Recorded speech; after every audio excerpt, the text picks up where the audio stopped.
We're taught that goodness is rewarded, that if you suffer quietly, endure gracefully, and love selflessly, the universe will recognize your worth and deliver justice. Fairy tales promise that the pure-hearted stepsister gets the prince, that loyalty earns devotion, that patience transforms into triumph. But when you stand in a cathedral built from your own sacrifices, watching your twin sister wear the white dress you embroidered with your own bleeding fingers, about to marry the man whose name is carved into your very soul, the man, the moon goddess herself whispered, was yours, you learn something far more venomous than any truth. Goodness doesn't make you worthy, it makes you convenient. And the world will take everything you offer, call it love, and never once question why you're the only one left empty. Chapter 1. The Disposable Daughter. The morning of Celeste's wedding, I woke up tasting copper. Not blood, though I'd bitten through my lip enough times in the past 6 months that the flavor had become familiar. No, this was the metallic tang of swallowed words, of screams that had corroded somewhere between my chest and throat, eating through tissue until silence became another organ inside me. I sat up in the narrow servant's bed they'd moved me to, after the engagement announcement. My old room, the one I'd shared with Celeste since birth, now belonged to her alone. She needed space for all the wedding gifts, Mother had explained, her eyes sliding past me like I was a thumbprint smudge on glass she'd wipe away later. The dress hung on the back of my door, ivory silk with silver threading I'd spent 4 months embroidering by candlelight. Each tiny stitch a meditation, a prayer, a small act of self-destruction. The pattern depicted wolves running through moonlight, a tribute to our kind, to the shifting magic that ran through shifter bloodlines like rivers of starlight. Everyone else's bloodlines, anyway. I pressed my palm against my stomach, against the hollow place where my wolf should have lived. 23 years old, and I'd never felt the change, never experienced the sacred transformation that marked someone as whole, as worthy, as real in the eyes of our people. The medical term was shifting nullification syndrome. Rare, incurable. The colloquial term was much simpler. Broken. And broken wolves didn't get mates. Not real ones, anyway. Except the moon goddess apparently had a sick sense of humor, because 6 months ago, at the harvest festival, I'd felt it. That snap of recognition. That soul-deep knowing that stole the breath from my lungs and rewrote every cell in my body. I'd looked across the bonfire and seen him Carol Blackwater, son of the Southern Pax Beta, with eyes like winter storms and a smile that seemed meant for me alone. For 3 perfect heartbeats, I'd felt whole. Then Celeste had stepped into his line of sight, and I'd watched his expression transform into the exact same devastating recognition. The mate bond, but aimed at her. At my identical twin, who could shift into a silver wolf so beautiful that people wept. Who had everything I didn't, including, apparently, my soulmate. Raina? My mother's voice cut through the door. Not a knock. She didn't knock anymore. The seamstress needs you in the preparation room. Celeste's train needs adjustment. Of course it did. I pulled on yesterday's clothes, the simple gray dress I wore for chores and errands, the one that made me invisible, exactly as intended. The cathedral's preparation room smelled like jasmine and lies. Celeste stood on a raised platform, radiant in the gown I'd designed but she'd taken credit for, the neckline I'd suggested, the lace overlay I'd hand-stitched during nights when sleep felt like giving up. Around her, women buzzed like devoted bees, adjusting, praising, worshipping. She met my eyes in the mirror. For a moment, something flickered across her face. Guilt? Pity? Then it smoothed into the serene mask she'd perfected.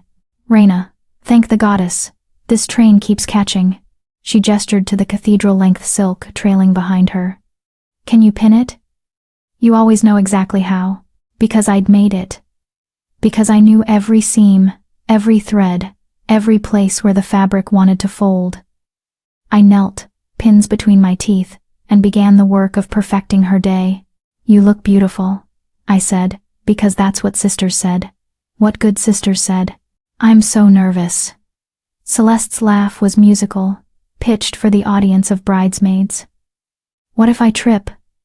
What if I say the wrong words during the vows? What if you're marrying my mate, and we both know it? But I smiled and adjusted the bustle. You'll be perfect, you always are. That, at least, was true. The door opened, and my father entered Alpha Theron Gates, leader of the Northern Pack, a man carved from duty and disappointment. He'd aged a decade in the 6 months since Celeste's engagement. Hosting the Beta's son was an honor, but everyone knew the whispers, that the bride should have been both daughters, that twins shared everything, that my failure to shift had halved our family's value. His eyes found me kneeling on the floor, and something tightened in his jaw. Celeste, you should prepare yourself. The ceremony begins in an hour. He paused. Reina, come with me. Celeste's hand twitched toward me in a aborted gesture of, what? Comfort? Warning? But she let me go. My father led me through the cathedral's back corridors, past the kitchens where staff prepared the feast, past the gallery where pack members would soon gather. We ended up in his private study, a room that smelled like old leather and older regrets. He closed the door. Didn't look at me. Alpha King Ronan arrives within the hour. I blinked. The Alpha King, sovereign of all packs, the apex predator who ruled from the northern mountains, who most wolves lived entire lives without meeting. For the wedding? Yes. My father's voice was flat. And he's requested a private audience with our family before the ceremony. My brags. Something cold slithered down my spine. Why? Finally, my father turned. His eyes held an exhaustion I'd never seen before, the kind that spoke of impossible choices and sacrifices that left scars on the soul. The king has no mate, no heir. He's been searching for 5 years. He paused. He's aware of your condition. The room tilted. What are you saying? He's interested in a political match. A marriage that would elevate our pack, secure our position. My father's hands flexed at his sides. He doesn't need a shifter queen. He needs someone loyal, educated, someone who understands duty, someone broken who should be grateful. I'm not. My voice cracked. Father. I can't. You can, and you will, if he chooses you. Now his tone hardened into the alpha command I'd heard him use on subordinates. This family has sheltered you, fed you, loved you despite your limitations. Celeste is fulfilling her duty by creating an alliance with the Southern Pack. This is yours. The words landed like stones. Despite your limitations, this is yours. Not a choice. A transaction. What if I refuse? The question escaped before I could stop it. My father's expression didn't change. Then you'll leave this pack after the wedding. I've arranged a position for you in the Western Territories, a scribe for their historical archives. It's generous, considering. He moved toward the door. The king will meet us in the East Chapel in 20 minutes. Make yourself presentable. He left. I stood alone in the study, surrounded by the books I'd read as a child, the desk where he'd taught me pack history and politics, the window that looked out onto the training grounds where Celeste had first shifted, and I'd realized I never would. Make yourself presentable. I looked down at my gray dress, at my unmanicured hands, at the body that had betrayed me in every possible way. In an hour, Celeste would marry the man the moon goddess had marked for me, and I would be offered to a king like livestock, valuable only for what political advantages my family name could purchase. The copper taste returned, flooding my mouth.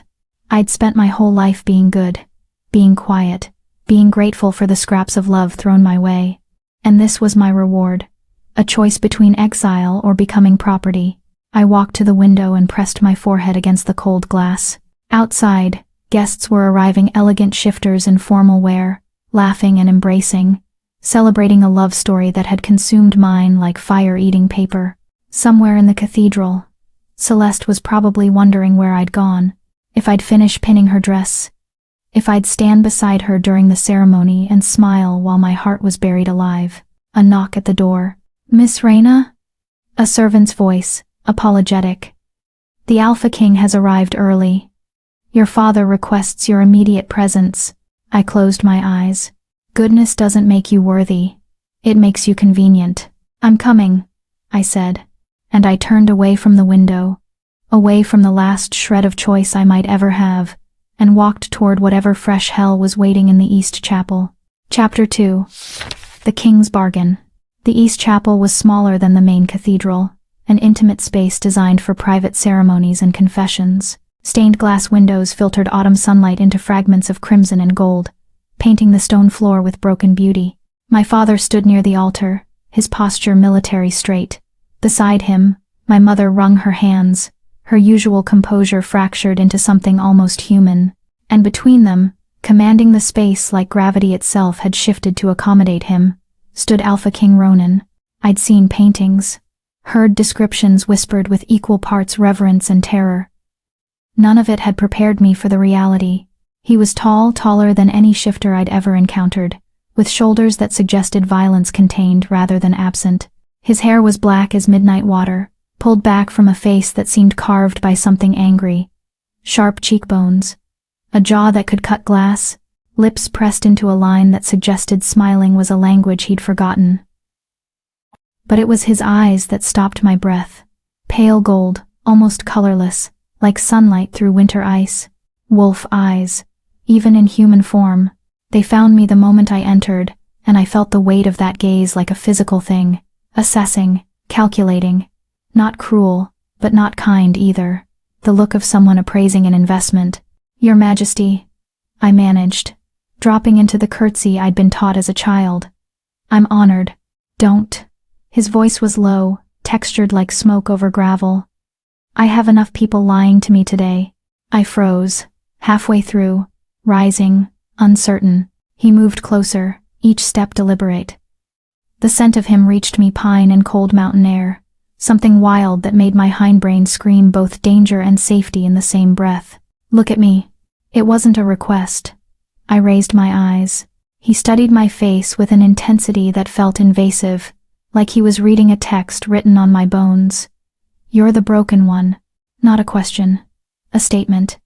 And somehow, from his lips, it didn't sound like an insult, just a fact, neutral as commenting on hair color.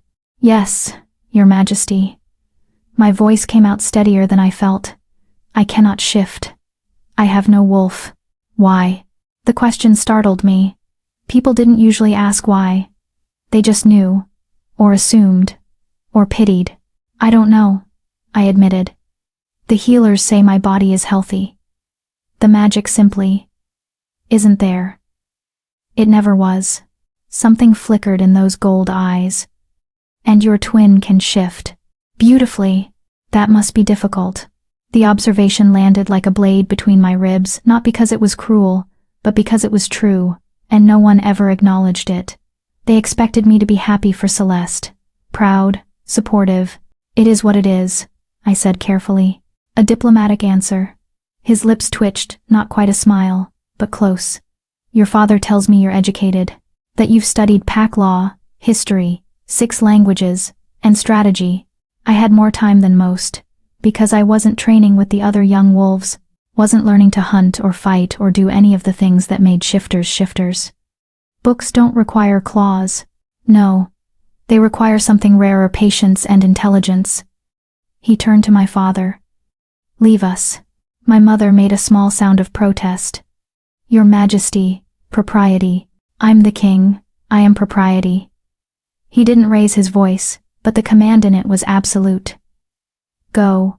My parents exchanged a look. My father's hand found my mother's elbow, and they left. The door closed with a finality that made my pulse spike. Alone. I was alone with the most powerful shifter in existence.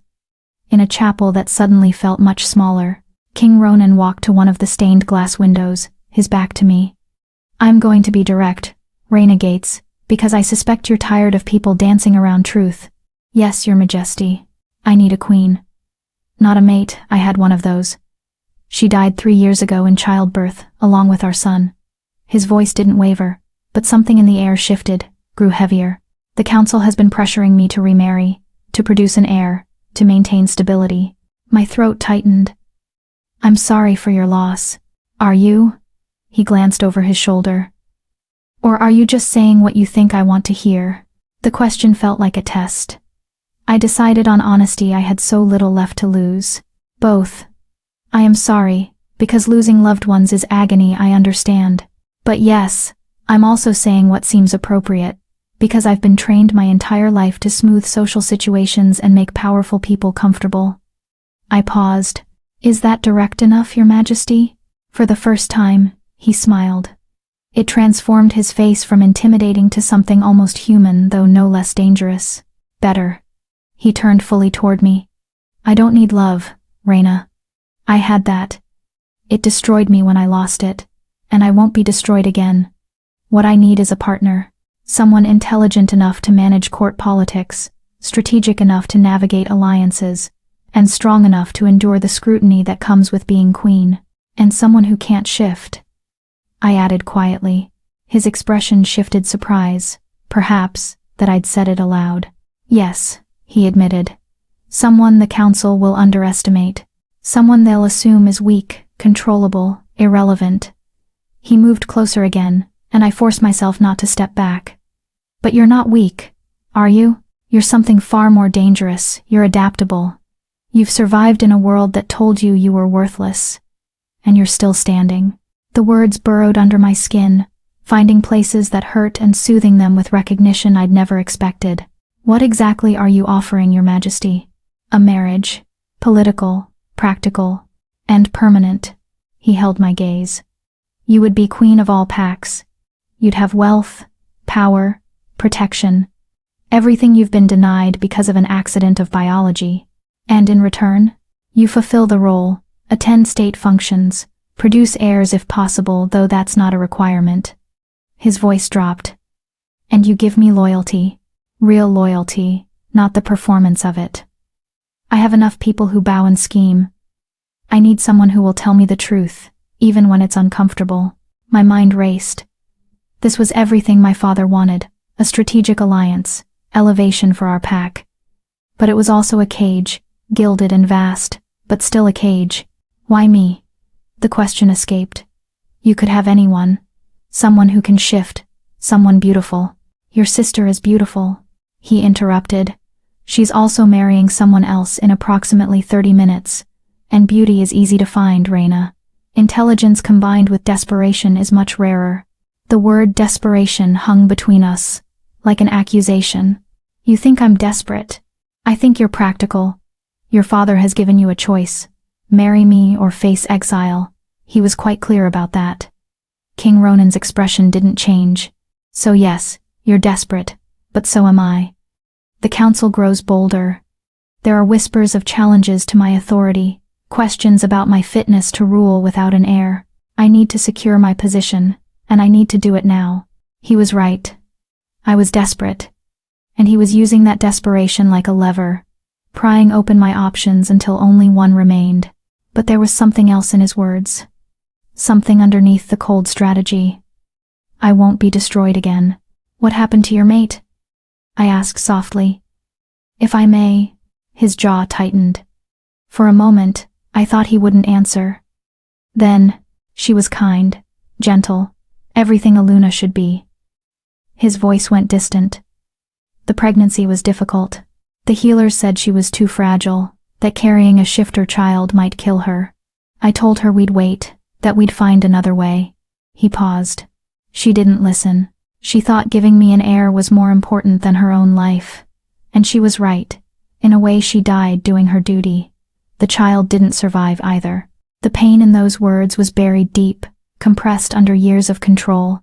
But I heard it anyway. That's why you don't want love, I said quietly. Because it failed you. Because it's a luxury I can't afford. He met my eyes again. I'm offering you a transaction, Reina. Clean, clear, honest, no false promises of romance. No pretending this is anything other than what it is, a strategic alliance. It should have felt cold, clinical. Instead, it felt like the first honest thing anyone had said to me in months. I need to know something, I said. If I agree, if I marry you, will you expect me to pretend? To play the part of the devoted wife in public? In public, yes, the court needs to see unity. But in private? He tilted his head. I'll expect you to be exactly what you are. No performances, no masks. And if I can't give you an heir? If I'm as broken inside as I am outside? Then we'll address it if needed. There are ways: adoption, designating successors. It's a problem for later, if it's a problem at all. He stepped closer, near enough that I could see the faint scars along his jawline, marks from battles I'd never know. I won't love you, Reina, but I will respect you, protect you, give you a life where your worth isn't measured by your ability to shift. It was the kindest offer I'd ever received, wrapped in the coldest words. Behind us, bells began to toll the signal that the ceremony would begin soon. Celeste's ceremony, my mate's wedding to my twin. I need an answer, King Ronan said. Now, I thought of Celeste in the dress I'd made, radiant and whole. Of Carol, who'd looked at her with the recognition that was supposed to be mine. Of my father's exhaustion, my mother's disappointment, the servant's bed I'd been relegated to. I thought of exile, a life of solitude in the Western Territories, cataloging other people's histories while having none of my own.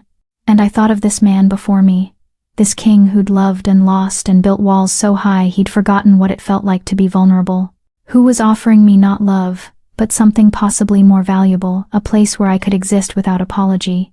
I have conditions, I heard myself say. His eyebrows rose fractionally. Bold. You said you needed someone honest, someone who'd tell you uncomfortable truths. I lifted my chin. That starts now. A pause. Then, I'm listening. I want my own space. Rooms that are mine, where I can be alone when I need to be. I was shaking, but I kept going. I want access to the royal archives. Full access, not the public sections. And I want autonomy. I'll fulfill my duties as queen, but I won't be your puppet. I'll speak my mind, even if you don't like what I say. Silence stretched between us. I'd overstepped. I'd asked too much. He'd withdraw the offer, and I'd be left with nothing. Then King Ronan smiled. A real smile this time, sharp and approving. Done. He extended his hand. We'll announce the engagement after your sister's ceremony. Let her have her moment. But by tonight, you'll be my betrothed. I stared at his hand. Taking it meant choosing. Meant walking away from the last threads connecting me to the life I'd known. The family who'd failed me. The mate who'd never been mine. It meant becoming someone new. I took his hand. His grip was firm, warm, anchoring. One more thing, I said. I want the truth from you, always. If you're going to use me as a political tool, I need to know. No surprises. Agreed. He didn't release my hand. And I expect the same. If you're unhappy, if something isn't working, you tell me. We may not love each other, Reina. But we'll be honest. That's worth more than most marriages have. The bells tolled again. Closer now. We should go, he said. Your sister's wedding awaits. Yes. I pulled my hand back, felt the loss of warmth. Your Majesty. Ronan. When we're alone, call me Ronan. The informality felt strange, intimate in a way the marriage proposal hadn't. Ronan, I tested the name. Thank you, for not lying to me. Thank you for not lying to yourself. He moved toward the door, then paused. For what it's worth, Reina, your family is making a mistake, treating you as disposable. Their loss will be my gain. He left, leaving me alone in the chapel with stained glass saints, and the ghost of the future I'd just chosen. I pressed my hand against my stomach, against the empty place where my wolf should have been. You're not weak. You're adaptable. Maybe he was right. Maybe surviving had made me stronger than shifting ever could have. The door opened again. My mother, her face pinched with anxiety. Well? She demanded. What did he say? I looked at her, this woman who'd carried me, raised me, and then slowly started looking through me when I failed to meet her expectations. He asked me to marry him, I said quietly. I said yes. Her gasp was audible. Reina. That's the pack. This is wonderful. Is it? I moved past her toward the door. I need to help Celeste finish preparing. She'll be walking down the aisle soon. But we need to discuss. Later. I kept walking, through the corridors, toward the preparation room, where my twin waited in her perfect dress for her perfect day. And with every step, I felt the old Reina, the grateful, quiet, convenient one, falling away like a skin I'd outgrown. By tonight, I would be betrothed to a king. By tonight, everything would change. The only question was whether I'd survive the transformation. Chapter 3. The Wedding and the Vow. The main cathedral had transformed into something from a dream or a nightmare, depending on where you stood. White roses climbed every pillar, their perfume so thick it felt like drowning in sweetness. Candles flickered in silver holders, casting dancing shadows across the vaulted ceiling. The pews overflowed with pack members dressed in their finest, their excitement a palpable hum in the air. I stood in the preparation room's doorway, watching Celeste examine herself in the full-length mirror. She was perfection, incarnate. The dress I'd made hugged her curves before flowing into that dramatic train, her silver blonde hair styled in intricate braids, woven with pearls, her makeup emphasizing eyes that sparkled with anticipation. She looked like every bride should look, radiant, hopeful, loved. "Reina." She turned, and her smile faltered when she saw my face. "What's wrong? You look different." "I just agreed to marry a king. I'm about to watch you marry my mate. Everything is wrong, and nothing will ever be the same." "Nothing," I said. "Just emotional. It's your wedding day." She crossed to me, took my hands. Her touch was warm, familiar. We'd shared a womb, shared a childhood, shared everything until the day she shifted and I didn't. "I know this is hard for you," she whispered. "With Carol and the mate bond and everything I never wanted." "Don't." I squeezed her hands, then released them. "This isn't about what you wanted. The moon goddess makes her choices. Who are we to question?" It was the right thing to say, the gracious thing. It tasted like ashes. Celeste's eyes glistened. "You're the best sister anyone could ask for. I don't deserve you." "You're right. You don't." But I smiled, because that's what I'd been trained to do. "You deserve to be happy, and you will be. Carol is a good man. He is." She glanced back at her reflection. "Sometimes I catch him looking at you, though, with this expression I can't quite read. Do you think—" She stopped herself. "Never mind. I'm being paranoid." "Has." My heart clenched. Of course, Carol looked at me. The mate bond didn't just disappear because it was inconvenient. It lingered. A phantom limb we'd both learned to ignore. "You're not paranoid," I said gently. "You're nervous. That's normal." I adjusted a loose strand of her hair. "But Celeste? He chose you. Every day. He chooses you. That's more powerful than any bond the moon goddess could create." It was possibly the most generous lie I'd ever told. She hugged me suddenly, fiercely. "I love you, Ray. No matter what happens, you know that, right?" I held her, memorizing the feeling. After today, everything would be different. After today, I'd be the king's betrothed, and Celeste would be married, and the strange twin ship we'd navigated for 23 years would shift into something new and unknowable. "I love you too," I whispered, and meant it, despite everything. A knock at the door. "Ladies, it's time." The ceremony was beautiful in the way funerals are beautiful, carefully orchestrated, emotionally devastating, and impossible to escape. I stood in the front row beside my mother, watching Celeste glide down the aisle on my father's arm. The congregation stood, murmuring appreciation. Somewhere behind me, I heard whispers. "So beautiful. A perfect match." The goddess truly blessed them. And at the altar, Carol waited. He wore traditional ceremonial robes in deep blue, his dark hair styled back from a face that was almost painfully handsome. But it was his expression that cut me, the way his entire being seemed to orient toward Celeste like a compass finding north. The way his eyes tracked her every step with something that looked dangerously close to worship. He loved her. That was the cruelest part. Not that the bond had snapped to her instead of me, but that real love had grown from it. They weren't just mates, they were in love, and I was happy for them, devastated for myself. Both truths existed simultaneously, shredding me from the inside. Celeste reached the altar. My father lifted her veil, kissed her forehead, then placed her hand in Carol's. For just a moment, less than a heartbeat, Carol's eyes found mine over my sister's shoulder. The mate bond flickered, a ghost of recognition. His expression cracked, just slightly. "I'm sorry," it said. "I'm so sorry." I gave him the smallest nod. "I know. I forgive you." Then he looked back at Celeste, and the moment shattered. The officiant began the ceremony, his voice resonating through the cathedral. I stopped listening to the words. They were just sounds, ritual phrases that held no meaning for me. Instead, I let my mind drift, seeking the numbness I'd cultivated over months of watching this day approach. But I couldn't find it. Not today. Because in the back of the cathedral, silent as shadow, stood Alpha King Ronan. He'd changed from the formal traveling clothes he'd worn earlier into ceremonial robes of midnight black and silver thread.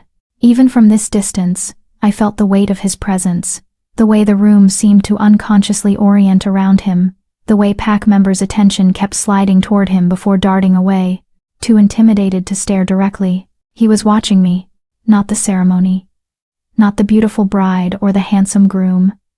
Me, standing in my plain gray dress among the splendor, holding myself together with pure stubbornness.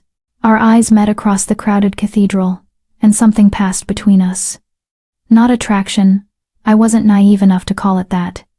But recognition, perhaps, an acknowledgement that we'd made our bargain and there was no turning back. He inclined his head, barely perceptible. I returned the gesture. A contract, sealed in silent understanding. Pronounce you mated and married, bound by the moon goddess and pack law. The officiant's words snapped me back to the present. Carol cupped Celeste's face and kissed her tender, loving, everything a first kiss between mates should be. The congregation erupted in applause and cheers. I clapped too, mechanically, watching my twin sister glow with happiness that should have been mine. It's done, I thought. Finally. It's done. But I was wrong. The worst part wasn't the ceremony. It was what came after. The reception filled the pack's great hall, a massive space decorated with yet more flowers, glittering with candlelight and laughter. Long tables groaned under elaborate dishes, musicians played traditional mating songs, and shifters danced with the uninhibited joy of people celebrating love. I found a corner table and made myself small, nursing a glass of wine I had no intention of finishing. From here, I could watch without participating, my preferred mode of existence. Celeste and Carol moved through the crowd like the sun and moon, radiant and perfectly matched. She laughed at something he whispered in her ear, and he spun her into an impromptu dance, and everyone watched them with the kind of adoration reserved for fairy tales come to life. They're quite the couple. I startled. King Ronan had appeared beside me without sound, holding 2 glasses of champagne. He offered one. Your Majesty, I accepted the glass. I didn't realize you'd be staying for the reception. Ronan, he corrected, his voice low enough that only I could hear. And I'm staying because we have an announcement to make. He glanced at the happy couple. Though perhaps we should wait until they've had their first dance. No need to completely eclipse their moment. Guilt flickered. This will destroy her happiness. Will it? He sipped his champagne. Your sister is marrying her mate. She'll be thrilled for you, or she should be, if she's half as loving as everyone claims. I thought of Celeste's earlier words. I know this is hard for you. She knew. On some level, she'd always known what this cost me. She'll worry, I said instead. She'll think I'm being forced. Are you? The question hung between us. I looked up at him. This king who'd offered me escape, wrapped in chains, freedom bound by duty. I don't know, I admitted. Does it count as force if the alternative is exile? If staying means watching my mate live happily with my sister while I grow old in the room they relegated me to? No. His gold eyes were steady. That's not force, that's survival, and there's no shame in choosing to survive. The words settled something inside me, some frantic, guilty thing that had been screaming since I'd accepted his proposal. Thank you, I said quietly. For what? For not pretending this is something it's not. For not trying to convince me I should be grateful, or honored, or you should be neither. He set down his glass. I'm asking you to do something incredibly difficult. Marry a stranger, become queen, leave everything you've known. The fact that you're willing to try speaks to your strength, not my generosity. Before I could respond, my father's voice boomed across the hall. Distinguished guests, family and friends. Alpha Theron stood at the head table, glass raised. If I could have your attention for a moment. The music faded, conversations quieted. Every face turned toward my father. This was it. The announcement. My hands began to shake. I set down the champagne before I could drop it. Ronan's hand found the small of my back, barely touching, just enough to ground me. "Breathe," he murmured. "You've survived worse than this." Had I? I genuinely didn't know. "Today, we celebrate the union of my daughter Celeste and Carol Blackwater," my father continued, his alpha voice carrying to every corner. "But we have another joyous announcement to make." Celeste looked confused, glancing at Carol, who shrugged. My father's eyes found mine across the crowd. For just a moment, something soft crossed his face. Pride, perhaps. Or sadness. Or both. "My other daughter, Reyna, has also been blessed by fortune." He gestured toward where Ronan and I stood. "Alpha King Ronan has honored our pack, honored our family by requesting Reyna's hand in marriage." Silence crashed over the hall like a physical thing. Every head swiveled.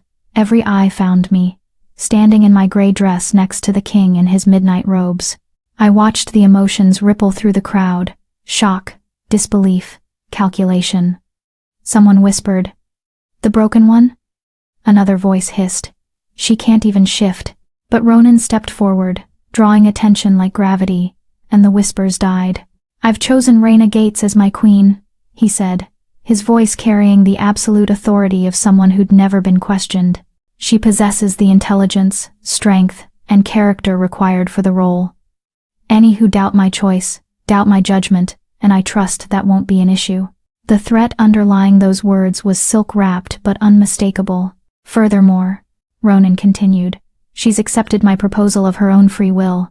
I want that explicitly clear. This is her choice, not her father's command or my coercion.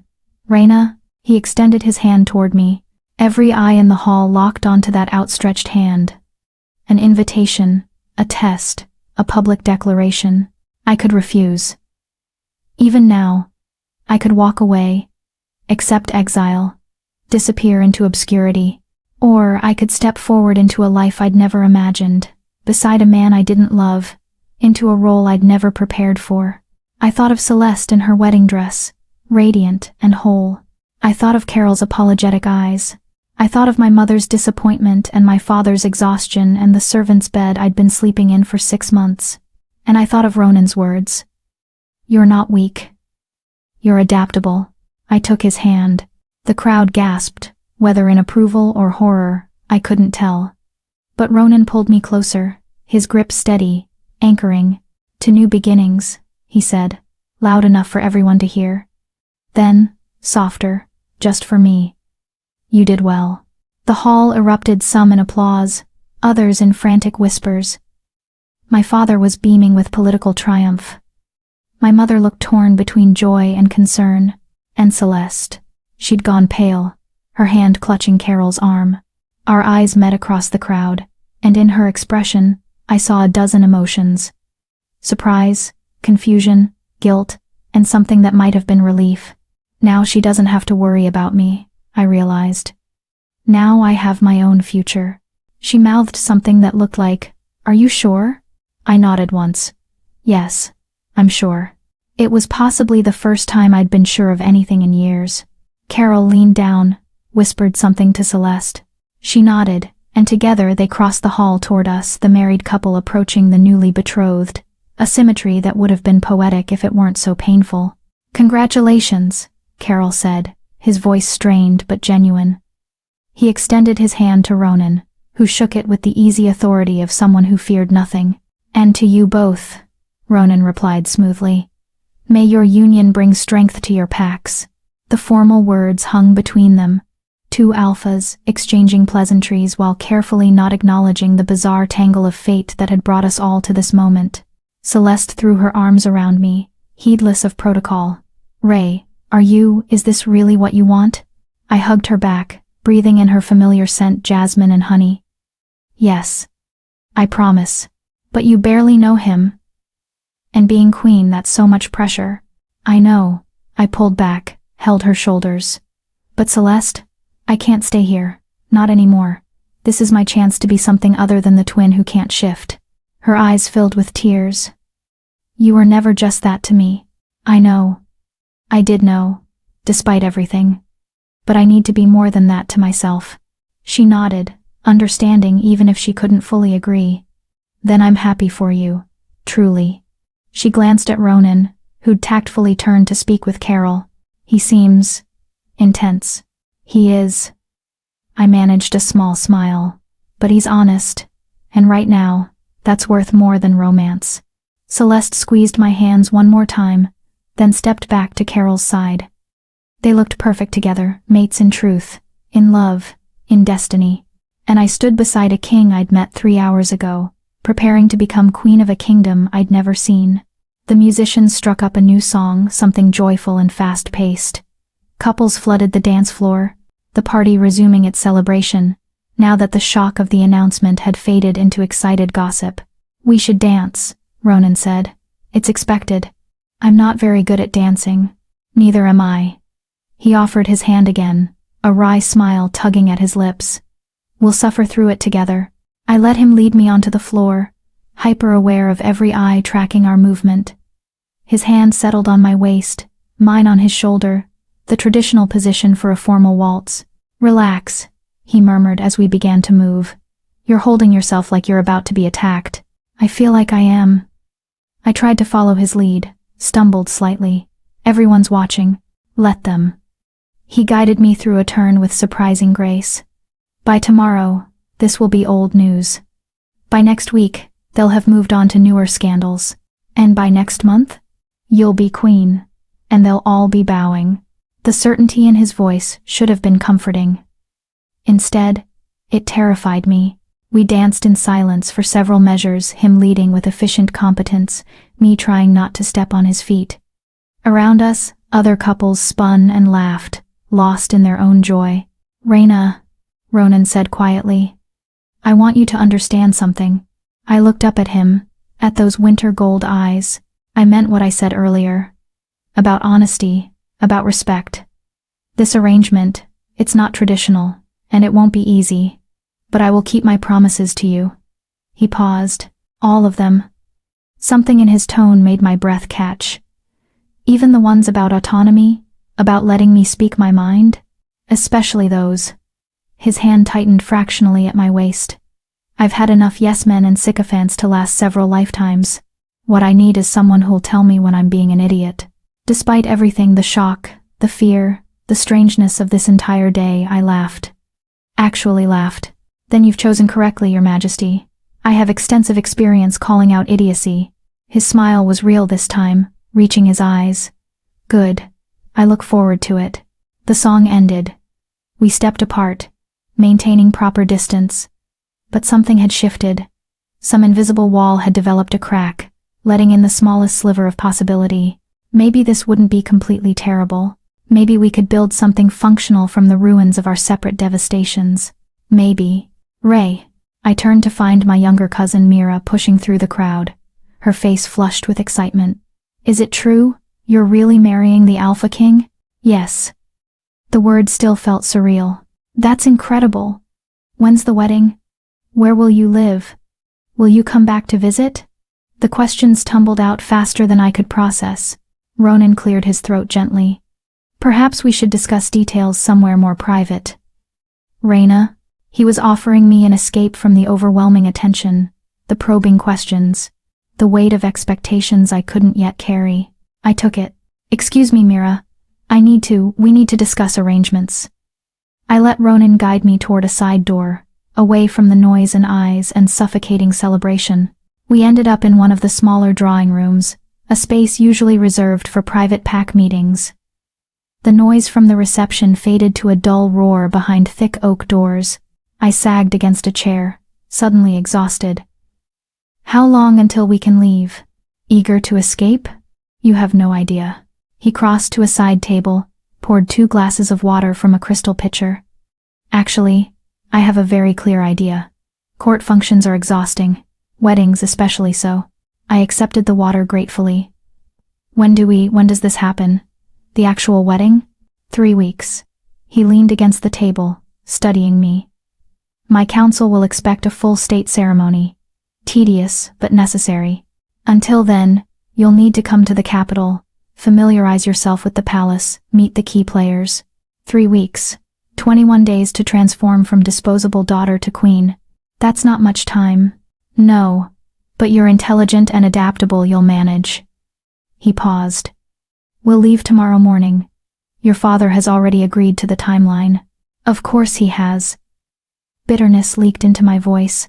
Reyna, Ronan set down his glass. I want you to understand something else. Your father, he made a tactical decision, yes, but I don't think he realized what he was offering me.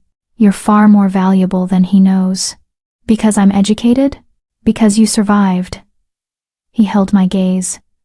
Most people in your position would have broken, become bitter, cruel, self-destructive. But you learned languages and strategy. You studied. You made yourself indispensable in the ways you could. That takes a specific kind of strength. The recognition in his words cracked something inside me, some wall I'd built to protect myself from hope. I wanted to be ready, I admitted quietly. For whatever came next, I just never imagined it would be this. Neither did I. Something flickered across his face, grief maybe, or memory. But here we are, I echoed. Outside, music swelled another dance, another celebration of love and mates and destiny. But in this quiet room, I stood across from a king who'd offered me truth instead of romance, respect instead of passion, and somehow, that felt like more than I'd ever hoped for. We should return, Ronan said finally, before your absence is noted. Yes, but I didn't move. Ronan? Yes? Thank you, for not making me feel like a transaction, even though that's what this is. His expression softened, just slightly. We're both transactions, Reyna. The difference is, we're honest about it. He offered his arm, formal, proper, exactly what a king should do for his future queen. I took it, and together, we walked back into the celebration, into the noise and eyes and future we'd chosen. Tomorrow, everything would change. Tonight, I'd survive one more hour of being Celeste's shadow. But after tonight, I'd step into the light as someone new, someone who'd chosen herself, even if that choice looked like surrender to everyone else. Chapter 4. The Journey North. Dawn arrived too quickly and not quickly enough. I'd spent the night in my small room, the servants' quarters that had become my prison, packing the few belongings I'd be taking to the capital. It didn't take long. Books, mostly. A few changes of clothes that weren't particularly nice. A wooden box containing my mother's letters from when I was a child, back when she still wrote me notes telling me I was special, before special became a euphemism for defective. Celeste and Carol had left the reception early, disappearing into the honeymoon suite my mother had decorated with ridiculous amounts of rose petals and silk. I'd watched them go with a strange numbness, relief that I no longer had to smile, grief that twisted like a knife, and underneath it all, a growing sense of unreality. By this time tomorrow, I'd be in the royal palace. In 3 weeks, I'd be queen. The girl who couldn't shift. The disposable daughter. Somehow elevated to the highest position a female wolf could hold. It felt like a fever dream. A soft knock interrupted my thoughts. Reyna? May I come in? Celeste's voice. Of course. It's open. She slipped inside, still wearing her nightgown, her hair loose around her shoulders. Without the makeup and styling, she looked younger, more like the sister I'd grown up with. The one who used to climb into my bed during thunderstorms, who'd shared secrets and dreams before the world taught us we were supposed to be competing. I couldn't sleep, she admitted, perching on the edge of my narrow bed.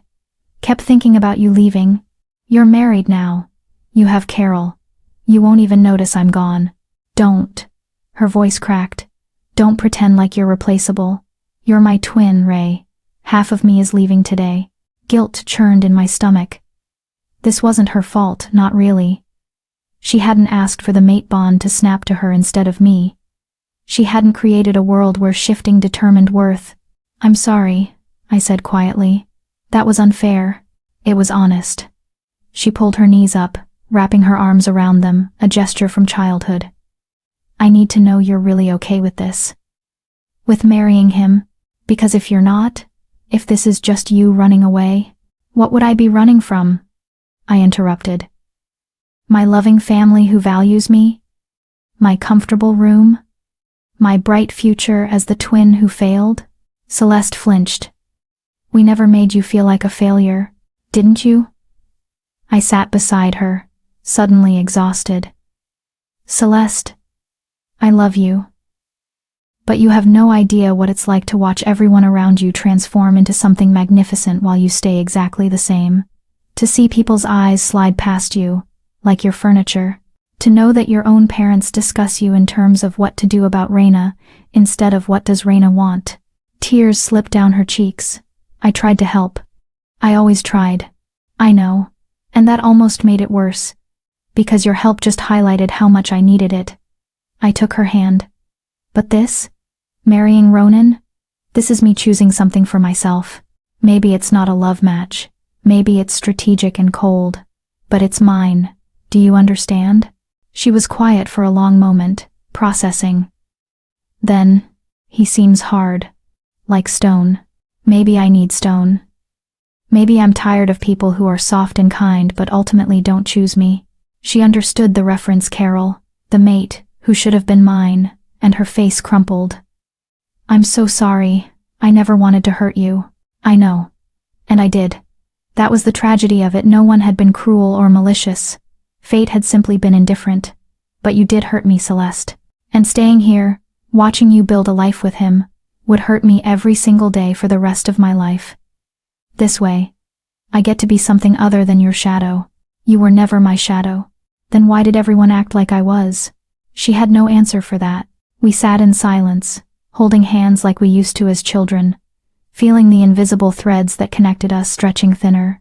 Will you write? She finally asked. Let me know you're okay? Yes, I promise. And visit, once you're settled? If I can. Though I wondered if I'd ever want to come back to this place that had made me feel so small. Another knock, more forceful. Reina, the king's carriage is ready. My father's voice, brisk and businesslike. This was it. The moment of departure. Celeste hugged me fiercely, desperately, like she could somehow hold me here through sheer force of will. I love you. No matter what happens, no matter where you are, you're my sister. Nothing changes that. Nothing changes that. I love you too. I pulled back, wiped her tears with my thumb. Be happy, Celeste. You deserve it. So do you. I wasn't sure I believed that, but I nodded anyway. She left, and I was alone with my small bag of belongings, and the overwhelming sensation that I was about to step off a cliff into empty air. You're adaptable, I reminded myself. You survived this. You'll survive what comes next. I picked up my bag and walked out of the room without looking back. The carriage waiting in the courtyard was less ostentatious than I'd expected. Black lacquered wood with silver fittings, elegant but not gaudy. 4 midnight black horses stamped impatiently, their breath creating clouds in the crisp morning air. My family had gathered to see me off, my father looking pleased with himself, my mother dabbing her eyes with a handkerchief, various aunts and uncles and cousins forming a small crowd. The entire pack, it seemed, wanted to witness the departure of the girl who'd somehow caught a king. Ronan stood beside the carriage door, dressed in traveling clothes of deep gray and black. Without the ceremonial robes, he looked less intimidating, more human, though the authority radiating from him never diminished. His eyes found mine, and something in them gentled. Ready? As I'll ever be. He took my bag, handed it to a servant, who loaded it with practiced efficiency. Then he offered his hand to help me into the carriage. I paused at the threshold, turned back to my family. My father stepped forward. Reina, you've brought great honor to this pack. I'm proud of you. Now he was proud. Not when I'd learned 6 languages, not when I'd studied pack law until I could recite it backwards, not when I'd survived 23 years of being told I was broken. Now, when I was leaving, when I'd become valuable through marriage. Thank you, Father, I said, because what else could I say? My mother rushed forward, pulled me into a perfumed embrace. Write often, take care of yourself. And Reina? She pulled back, held my face between her hands. Try to be happy, please. The plea in her voice surprised me. Maybe she did care, in her own limited way. I will, I promised. though neither of us knew if I could keep it. Celeste and Carol had appeared at the edge of the crowd. She raised her hand in farewell, her face still blotchy from crying. Carol stood behind her, his expression unreadable, but when our eyes met, that phantom mate bond flickered one last time. "Goodbye," it whispered. "I'm sorry." "Goodbye." I nodded.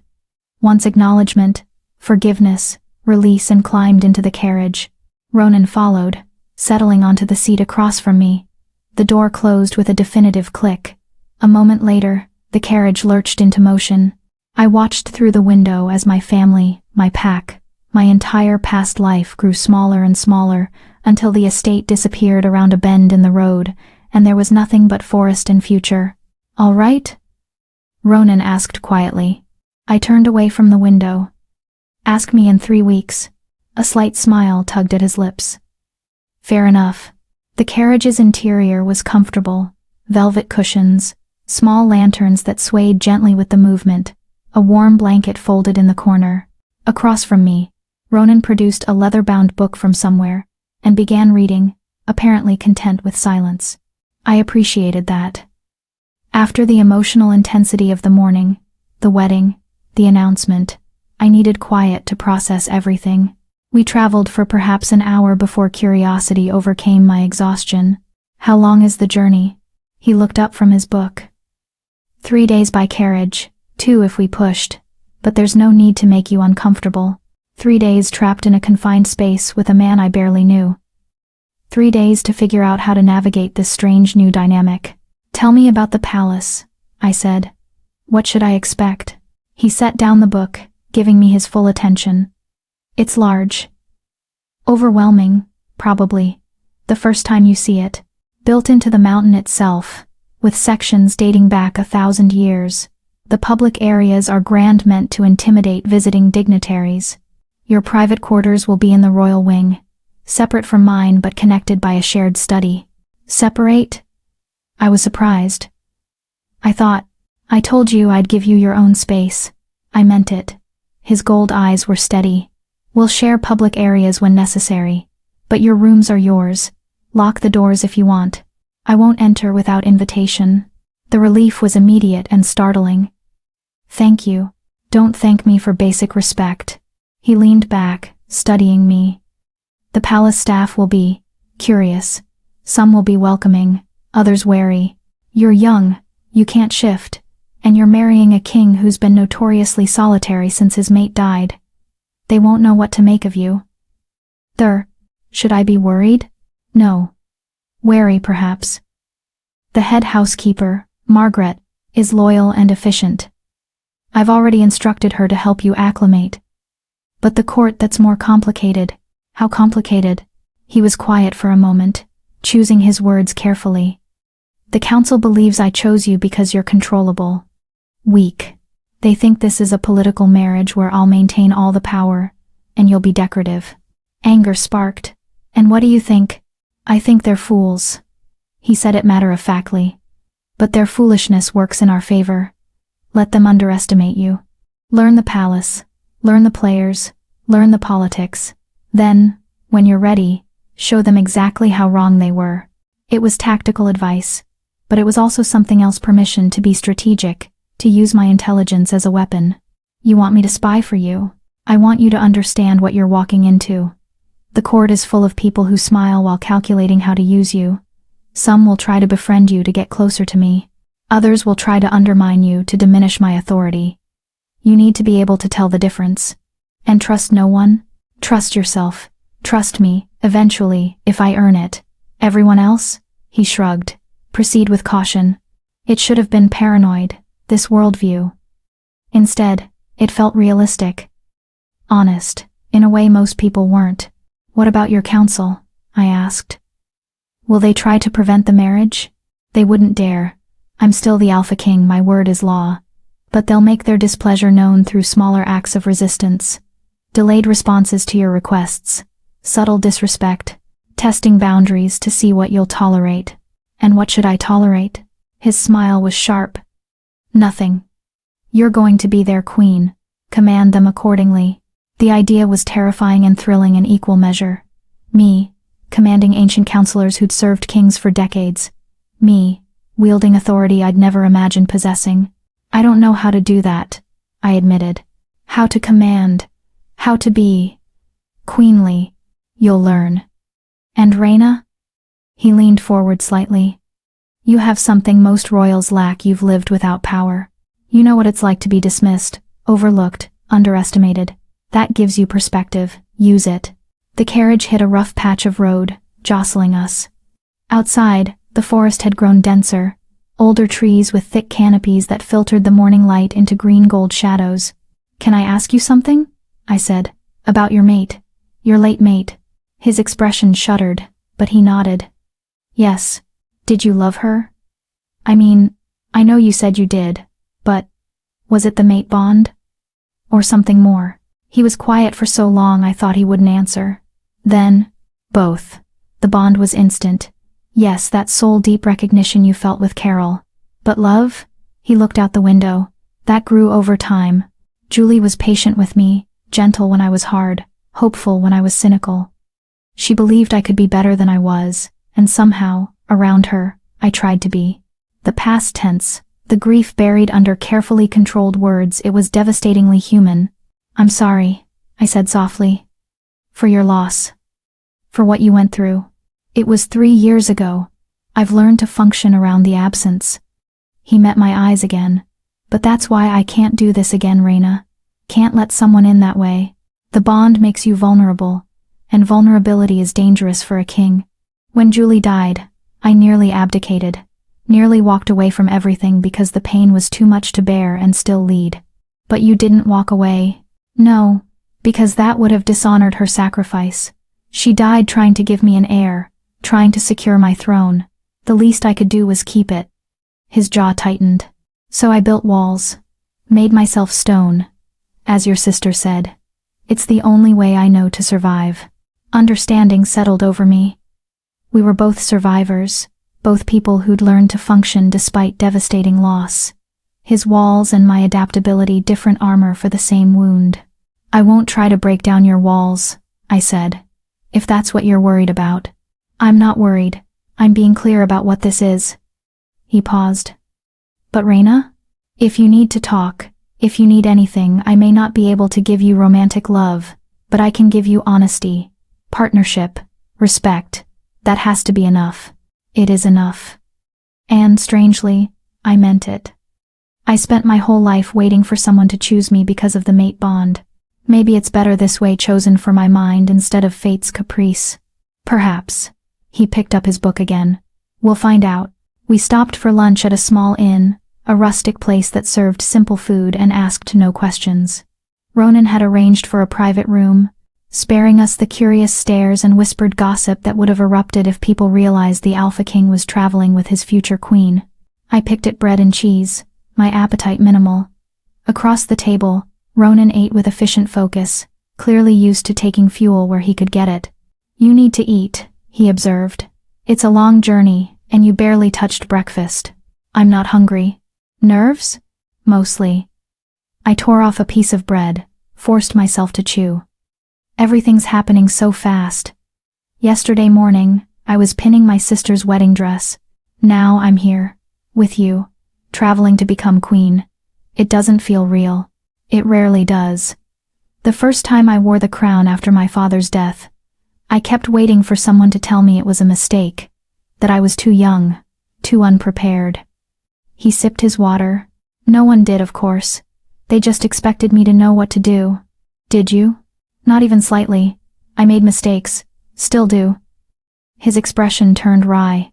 Kingship isn't something you master. It's something you survive while trying not to cause too much damage. The admission was surprisingly vulnerable. You're trying to make me feel better. I'm trying to be honest. You asked for that, remember? I did. I managed another bite of bread. It's strange, though. You barely know me, and yet you're sharing things that feel personal. You're going to be my wife, my queen. If we can't be honest with each other, this arrangement becomes another game of politics and pretense. I have enough of that with everyone else. He was right. And if this was going to work, If we were going to build something functional from this strange foundation, we needed to start with truth.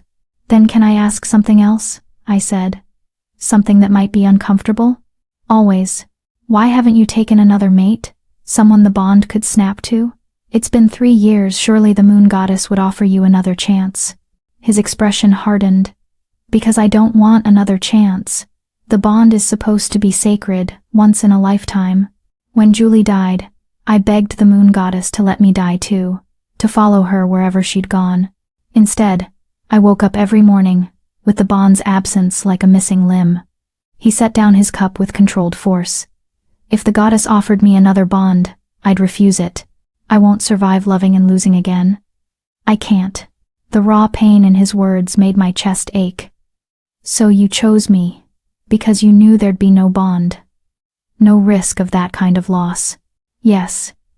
No apology, no softening. I chose you because you're intelligent and capable. Yes. But also because the moon goddess would never bond us, you can't shift. And I'm finished with that particular gift. We're safe from each other, Reina. We can build something practical without the risk of devastation. It should have hurt, being chosen specifically because he'd never love me. Instead, it felt like clarity.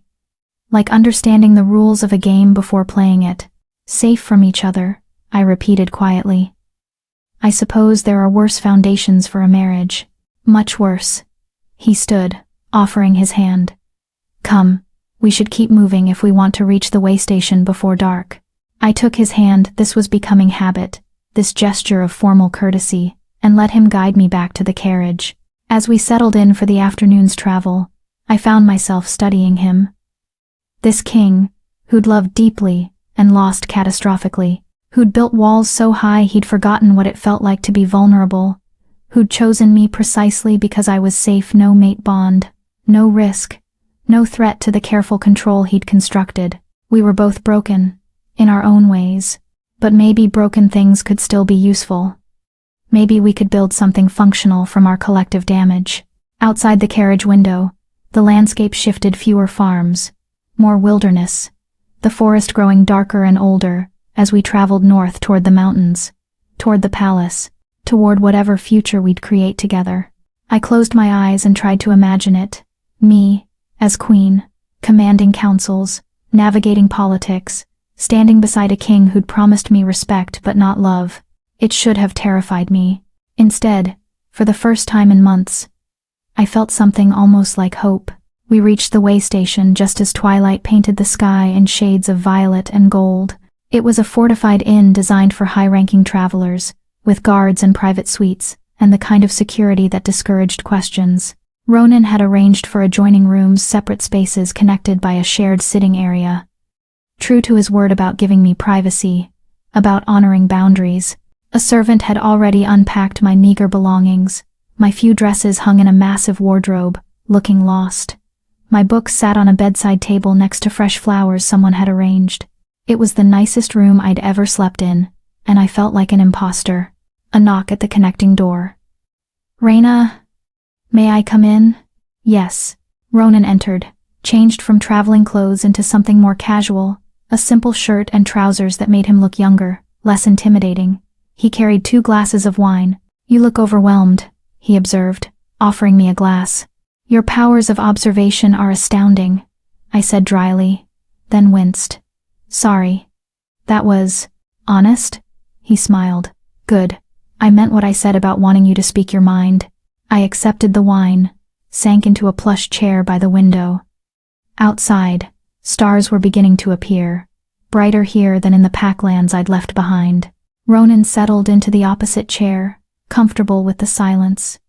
We sat like that for several minutes, 2 strangers who'd agreed to marry, sipping wine and watching darkness claim the world. Tomorrow night, we'll reach the palace, he finally said. There will be a formal reception, nothing as elaborate as your sister's wedding, but still public. The council will want to meet you, assess you. It will be difficult. I assumed it would be. I'll be there the entire time. If anyone crosses a line, if you need extraction, just say the word, and I'll end it. The protective offer surprised me. Why? Because you're mine now. He said it simply, as a fact, Not in a possessive way, but in a responsibility way. You agreed to this arrangement, and that means I protect you from the wolves, metaphorical and literal. You're mine now. The words settled over me like a cloak, heavy but not unwelcome. Thank you, I said softly. That means more than you know. We lapsed back into silence, but it felt different now. Companionable, almost, like we were beginning to find a rhythm, an understanding of how to exist in each other's space. Eventually, exhaustion pulled at me. I set down my empty glass. I should sleep. Long day tomorrow. Yes. He stood, moved toward the connecting door, then paused. Raina? You did well today. Leaving your family, facing this journey, I know it wasn't easy. Neither was proposing to a stranger and making her your queen. His smile was brief but genuine. No, it wasn't. But I think we'll manage. Why? Because we're both survivors. And survivors find a way.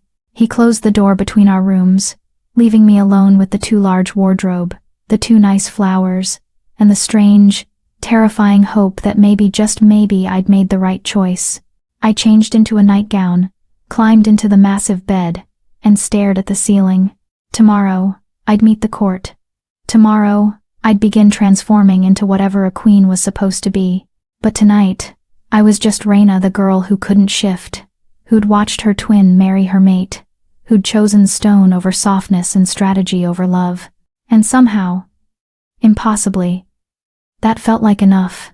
Chapter 5. The Palace of Wolves. The palace revealed itself gradually, like a secret the mountains had been keeping. We'd been climbing steadily since dawn, the forest thinning as elevation increased, replaced by stark granite cliffs and patches of stubborn snow that defied the autumn season. Then, as we rounded a final switchback, the carriage slowed, and Ronan gestured toward the window. Look. I pressed my face to the glass and forgot how to breathe. The palace wasn't built into the mountain. It was the mountain. Massive towers carved from living stone rose toward the sky, their surfaces etched with patterns that might have been decorative or might have been ancient runes. Bridges arched between peaks, impossibly delicate spans of stone that shouldn't exist but did.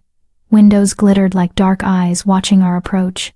And everywhere, carved into archways, embedded in walls, crowning turrets, were wolves. Stone wolves in every pose imaginable, hunting, howling, sleeping, fighting. A monument to shifter power, built to remind everyone who looked upon it exactly who ruled here. It's... I struggled for words. Terrifying. Yes. Ronan's voice held grim satisfaction. It's supposed to be. As we drew closer, I could make out more details. Guards stationed along the walls, their armor catching sunlight. Banners bearing the royal crest, a silver wolf against a black field. And people, dozens of them, gathered at the main gates like they'd been waiting. My stomach dropped. Is that the reception you mentioned? No, that's tonight. This is just the staff, curious to see their new queen. He studied my expression. You don't have to smile or wave. You can be yourself. And if myself is terrified, then you're honest. He leaned forward slightly. Raina, listen to me. These people have seen kings and queens come and go for centuries. They've witnessed power struggles, assassinations, madness, and brilliance. They don't expect perfection. They expect strength, and you've already proven you have that. By agreeing to marry you, by surviving everything that led you here. The carriage passed through the gates, massive iron things that groaned as they swung open and into a courtyard so vast it could have held my entire Pax estate 3 times over. The assembled crowd parted like water, creating a path to the main entrance where an elderly woman in severe black clothing waited, her spine straight as a sword. The carriage stopped. Ronan exited first, then offered his hand. I took it and stepped into my new life. The crowd's reaction was immediate, a collective inhale, followed by whispers that spread like wildfire. I caught fragments. So young. Can't even shift, did you hear? Pretty enough, I suppose. King's lost his mind. Ronan's hand tightened on mine. A brief pressure of warning or support, I couldn't tell which. Then he raised his voice, and it carried across the courtyard with absolute authority. This is Raina Gates, my betrothed. In 3 weeks, She will be your queen. You will treat her with the respect that position demands, or you will answer to me personally. Am I understood? Silence crashed over the courtyard. Every head bowed in unison, not warmth, not welcome, but obedience born from fear. It would have to be enough. The elderly woman approached, her movements crisp, despite what must have been significant age. Up close, her face was a map of wrinkles, each line suggesting a story I'd never know, but her eyes were sharp, intelligent, and assessing. Your Majesty. She curtsied to Ronan with practiced efficiency, then turned that sharp gaze on me. Miss Gates. I'm Margaret, head of the household staff. Welcome to Stonehaven Palace. Thank you. My voice came out steadier than I felt. I've prepared the Queen's suite as instructed. If you'll follow me, I'll show you to your quarters so you can rest before tonight's reception. She glanced at Ronan. Your Majesty, the Council has requested an immediate audience. Something about the northern border disputes. Ronan's jaw tightened. Of course they have. He turned to me. Go with Margaret. Settle in. I'll find you before the reception to brief you on who's who. He was leaving me, already. I'd known this would happen, known we'd have separate responsibilities, but the reality of facing this massive, intimidating palace alone made my chest constrict. As if sensing my panic, he leaned closer and lowered his voice. You survived your family. You'll survive this. And Reyna? Margaret is trustworthy. Listen to her. Then he was striding away, his presence commanding attention even in departure, leaving me with the severe housekeeper and several hundred curious eyes. Margaret gestured toward the main entrance. This way, Miss Gates. I followed, hyper-aware of the stairs tracking my movement, the whispers resuming the moment we were out of Ronan's intimidating range. The palace's interior matched its exterior, ancient, imposing, and designed to make visitors feel small. We passed through corridors wide enough to drive a carriage through, past tapestries depicting legendary battles and legendary wolves. Servants flattened themselves against walls as we passed, their eyes downcast but their curiosity palpable. Margaret maintained a brisk pace, her voice crisp as she delivered what was clearly a prepared speech. The palace has 4 main wings. East wing houses the staff quarters and kitchens. West wing contains guest suites and the lesser council chambers. South wing is public throne room, great hall, reception spaces. North wing is private, the royal family's personal quarters. We climbed a spiral staircase carved from the mountain itself, each step worn smooth by centuries of feet. The king's suite is at the far end of the north wing, Margaret continued. The queen's suite connects to it through a shared study, as His Majesty requested. You'll have complete privacy, your own bedroom, bathing chamber, sitting room, and a small library I've stocked with texts on palace protocol and pack history. Thank you, I managed. That's very thoughtful. It's practical. She glanced back at me, and something in her severe expression softened fractionally. You'll need to learn quickly, Miss Gates. The court won't make allowances for ignorance, no matter how new you are. We reached the top of the stairs and entered a corridor lined with portraits, former kings and queens, their painted eyes following our progress. At the end, massive oak doors carved with running wolves stood slightly ajar. Margaret pushed them open. The Queen's suite. I stepped inside and lost my breath for the second time that day. Calling it a suite was like calling the ocean damp. The sitting room alone was larger than my entire bedroom back home, with floor-to-ceiling windows that looked out over mountain peaks and valleys I couldn't name. Furniture in deep blues and silvers created intimate conversation areas. Bookshelves lined one wall, already filled with precisely the texts Margaret had mentioned. And everywhere in the subtle patterns of the upholstery, the carved details of the furniture, the metalwork of the candelabras, were wolves. The bedroom is through there. Margaret pointed to another set of doors. Bathing chamber beyond that. The study you'll share with His Majesty is that door. It's unlocked from both sides, but there's a privacy bolt you can engage if needed. I walked to the windows, pressed my palm against the cold glass. From this height, the valley below looked like a painted miniature forests and rivers and distant pack territories that were now, theoretically, under my authority. How long have you worked here? I asked without turning. 53 years. I came as a young maid, worked my way up. Margaret's reflection appeared in the window beside mine. I've served 4 kings, 3 queens, and witnessed more palace intrigue than I care to remember. And what do you think of me? The question escaped before I could stop it. Honestly, Margaret was quiet for a moment. I think you're terrified, out of your depth, and trying very hard not to show it. I think the king chose you for reasons the council doesn't understand, and you probably don't understand either. And I think... She paused.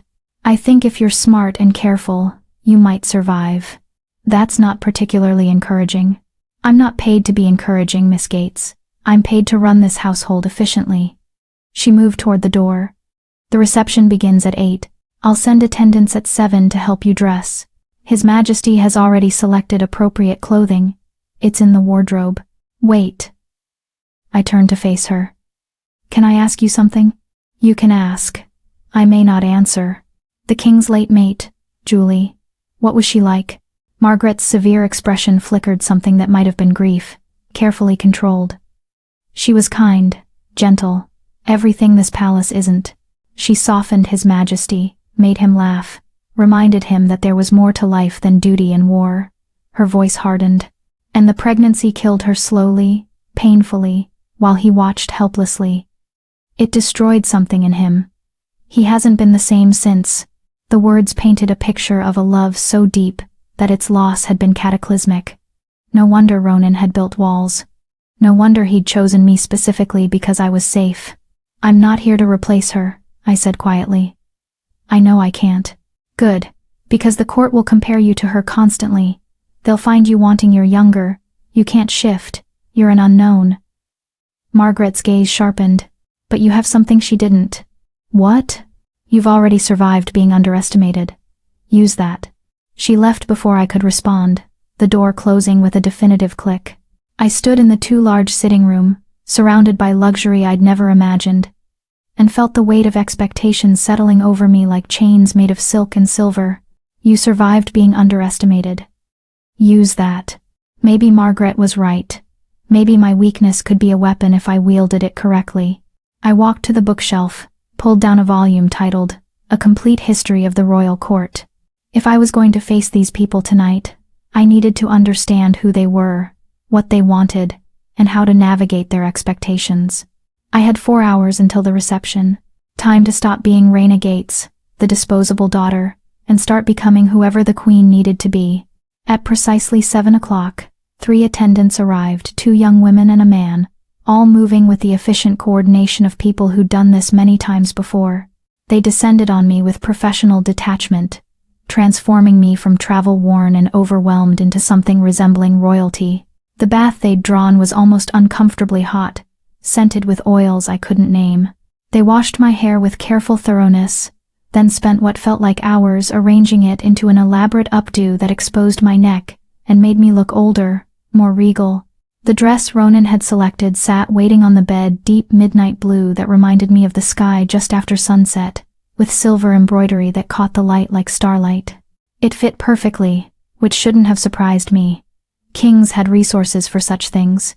The neckline was modest but elegant, the sleeves long and fitted, the skirt falling in layers of silk that whispered when I moved. They added jewelry, a simple silver necklace with a pendant shaped like a crescent moon, matching earrings that felt strange and heavy in my ears. When they finally stepped back, I barely recognized the woman in the mirror. She looked like someone who belonged here.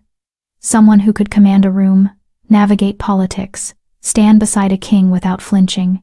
She looked like a lie I was about to tell with my entire body.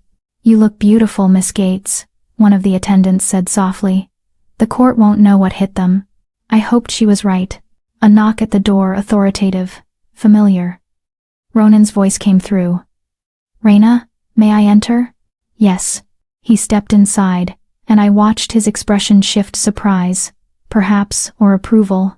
He'd changed into formal court attire, black and silver that echoed my dress, his hair pulled back to reveal the sharp angles of his face, a circlet of silver resting on his brow that proclaimed him king without needing words. We looked like a matched set. Intentional, strategic, and completely false. "You look..." He paused, searching for words. Appropriate.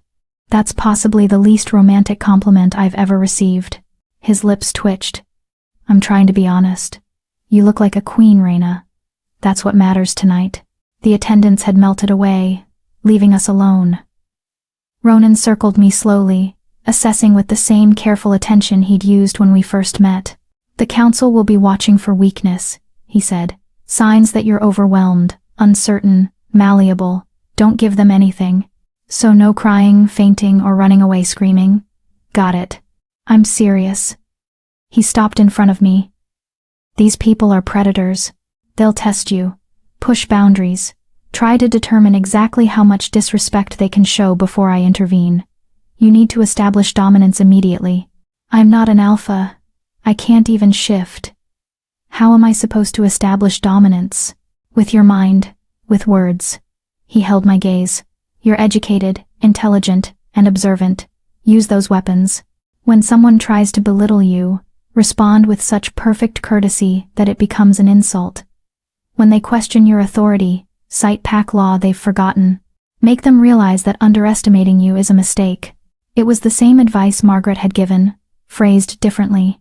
Use being underestimated as a weapon. What if I fail? The question came out smaller than I intended. You won't. He said it with absolute certainty. Because failing would mean going back to your father's pack, to watching your sister live the life you should have had, to being nothing again, and you'd rather walk through fire than accept that. He was right. The thought of returning in disgrace, of admitting I couldn't handle this, was worse than any fear the court could inspire. Tell me who to watch for, I said. Who are the real threats? Ronan moved to a small desk, pulled out a sheet of parchment with names and brief descriptions written in neat script. I had this prepared for you. The key players. I scanned the list. 12 names, each with titles and brief notations. Lord Hadrian, head of council. Ambitious, believes king should marry alpha bloodline. Lady Seraphine, council member, wealthy, influential in southern territories. Commander Thane, head of royal guard, loyal but traditional. Lord Voss, council member, young, dangerous, thinks I'm weak. And more, a rogues gallery of people who would judge me, test me, potentially try to destroy me if I showed vulnerability. Lord Voss is the one to watch most carefully, Ronan said. He's been pushing for me to remarry someone from his family. Your existence ruins those plans. He'll try to undermine you subtly, make you seem foolish or incompetent. How do I handle him? With absolute confidence. If he asks you a question designed to make you look ignorant, turn it back on him. If he insults you indirectly, make sure your response leaves no doubt you understood the insult and chose to rise above it. Ronan's expression hardened. And if he crosses a line, I'll destroy him. But it's better if you handle it yourself first. I folded the parchment, tucked it into the hidden pocket the attendants had shown me in the dress. Anything else I should know? Yes. He stepped closer, his voice dropping. After tonight, rumors will spread. About us, about our relationship, about why I chose you. Let them spread. Trying to control gossip is futile. Just make sure your actions don't give them ammunition. What kind of actions? Anything that suggests we're not a united front. If I make a decision, support it publicly, even if you disagree. If you need to argue with me, do it in private. The court will exploit any crack they perceive in our alliance. It made sense, brutal, practical sense. This wasn't a marriage. It was a strategic partnership that required absolute coordination.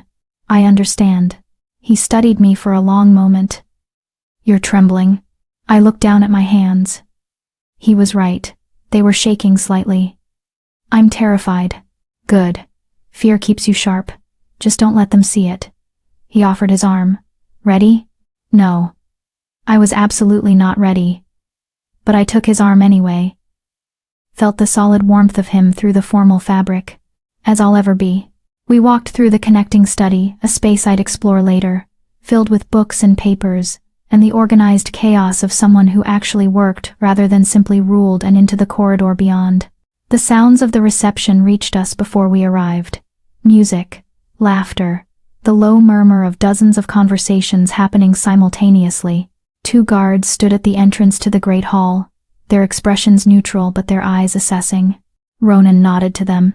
The doors swung open, and we stepped into a room that fell silent the moment we appeared. The great hall was everything I'd feared, massive and intimidating, with vaulted ceilings that seemed to stretch into shadow, walls lined with weapons and ancient wolf pelts, and what had to be 300 people arranged in a careful hierarchy I couldn't yet read. Every eye turned toward us. Every face showed calculation behind whatever expression they'd chosen to wear. At the far end of the room, on a raised dais, sat 2 thrones. One occupied by an invisible weight, the absent queen. The other waiting for the king to claim it. For us to claim them. Ronan's hand covered mine on his arm, brief pressure, grounding. Then he raised his voice, letting it carry to every corner. Lords and ladies of the court, honored guests, members of the council, allow me to present Reyna Gates, my betrothed. In 3 weeks, she will be crowned your queen. I expect you to welcome her as such.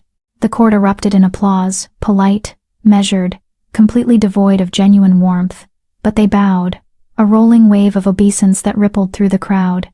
I kept my spine straight, my expression neutral, my fear locked away where no one could see it. You survived being underestimated. Use that. Ronan led me into the crowd, and the games began. Chapter 6. The Test of Wolves. The first person to approach was Lord Hadrian, the head of council, according to Ronan's list. He was older, perhaps 60, with silver threaded through dark hair and the bearing of someone who'd spent decades wielding authority. His smile was political perfection, warm enough to seem genuine, calculated enough to mean nothing. Your Majesty. He bowed to Ronan, then turned that assessing gaze on me. Miss Gates. What an unexpected honor to meet you. Unexpected. The word carried layers of meaning: surprise, skepticism, barely veiled disapproval. Lord Hadrian. I kept my voice steady, polite. The honor is mine. His Majesty speaks highly of your council. Does he? Hadrian's eyebrows rose fractionally. How generous. And tell me, Miss Gates, what do you know of governing? Of the complexities involved in ruling multiple packs. There it was, the first test. He was questioning my qualifications, my intelligence, my right to stand here. I felt Ronan tense beside me, ready to intervene. I touched his arm lightly. I've got this. I know enough to recognize that governing requires understanding pack law, territorial disputes, resource management, and the delicate balance of power between tradition and progress, I said smoothly. I've studied pack history extensively, including the Reform Acts your own grandfather implemented 3 generations ago. Brilliant work on consolidating border territories, though the taxation structure proved contentious until the amendments of 1847. Hadrian's expression flickered surprise that I'd done my homework, and done it thoroughly. I also know, I continued, that the best rulers surround themselves with knowledgeable advisors and actually listen to their counsel. I look forward to learning from your experience, Lord Hadrian. It was perfect courtesy wrapped around a subtle reminder. I might be young and new, but I wasn't ignorant. And I was smart enough to acknowledge his expertise while establishing I wouldn't be pushed around. Hadrian's smile shifted into something more genuine. Indeed. Perhaps this will be an interesting partnership after all. He bowed again, slightly deeper this time, and moved away. Ronan's hand found the small of my back, a brief touch of approval. Well done. 1 down, I murmured. How many more? Too many to count. He was right. They came in waves, lords and ladies, council members and pack representatives, each with their own agenda, their own tests disguised as pleasantries. Lady Seraphine, elegant and vicious in equal measure, asked pointed questions about my family's modest standing. I deflected with observations about how true strength came from character rather than bloodline, which she couldn't argue without insulting herself. Commander Thane, the head of the Royal Guard, was more direct. Can you defend yourself, Miss Gates? Queens face dangers beyond politics. I've trained in hand-to-hand combat since I was 12, I replied, which was true. Unable to shift, I'd learned other ways to protect myself. I may not have claws, Commander, but I have a knife and the knowledge to use it. Would you like a demonstration? His stern expression cracked into something almost like respect. Perhaps another time, Miss Gates. Between introductions, Ronan kept me close, his presence a constant anchor. He'd guide me toward allies with subtle pressure on my elbow, steer me away from known troublemakers with a gentle hand at my back. It was like dancing a careful choreography where he led, and I tried desperately not to stumble. "You're doing better than I expected," he murmured during a brief moment of privacy near the refreshment table. "High praise. I'm serious." The court expected someone timid, easily flustered. "You're holding your own." I took a sip of wine I didn't want, using it to hide my shaking hands. "I'm terrified. I know.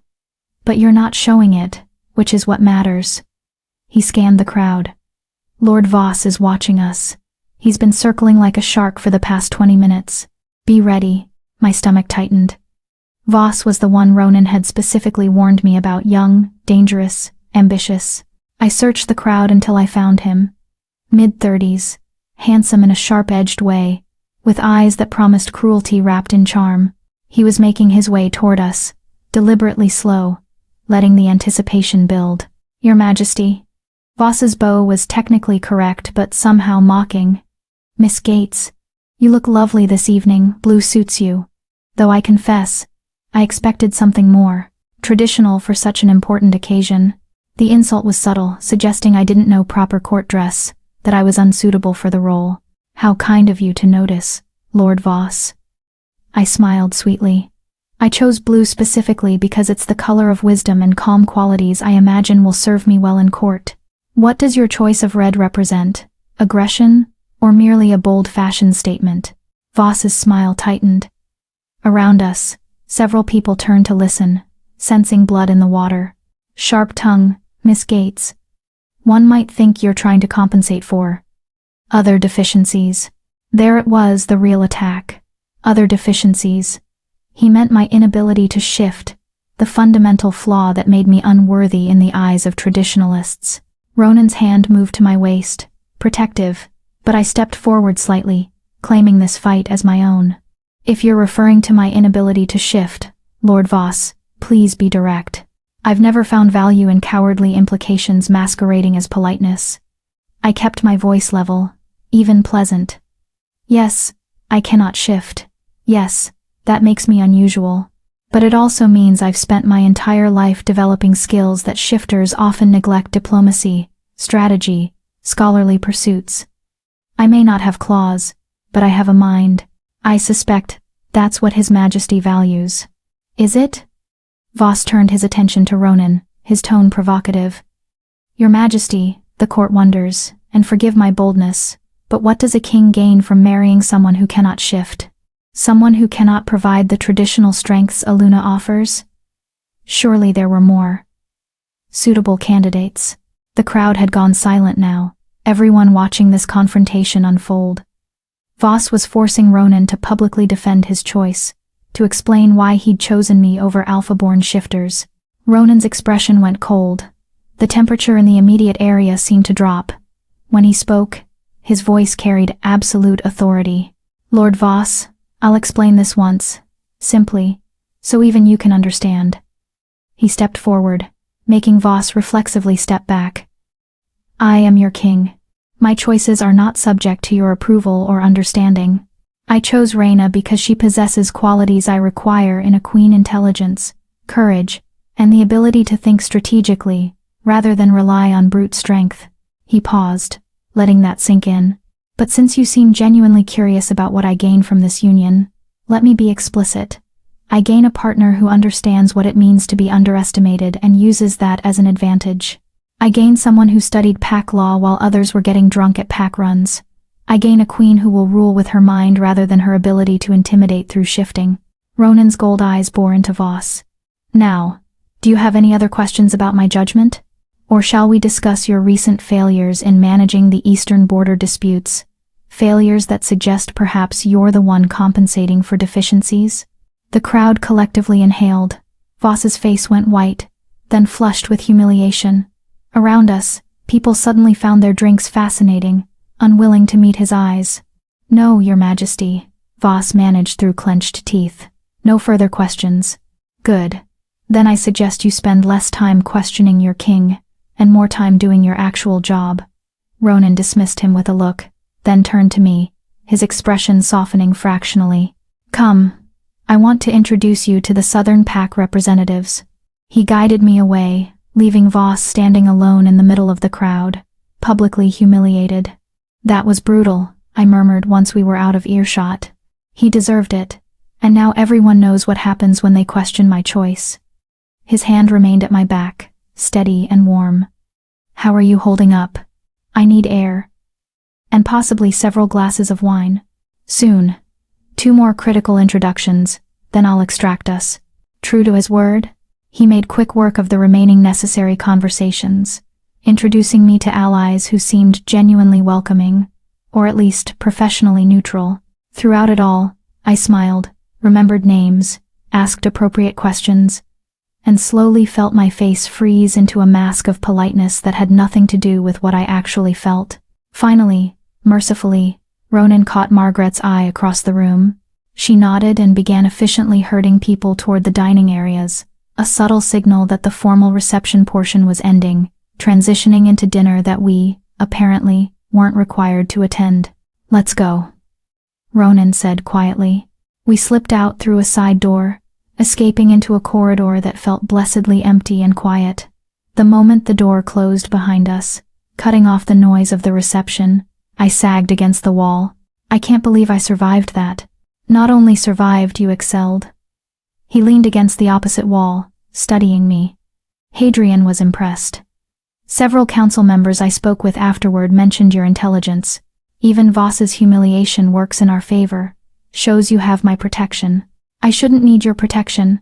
I should be able to handle this myself." "You did handle it yourself. I only intervened when he directly challenged my authority, not yours." Ronan's expression was serious. "Reyna, you stood in a room full of predators who wanted you to fail, and you held your own. That's not nothing." The validation settled something inside me.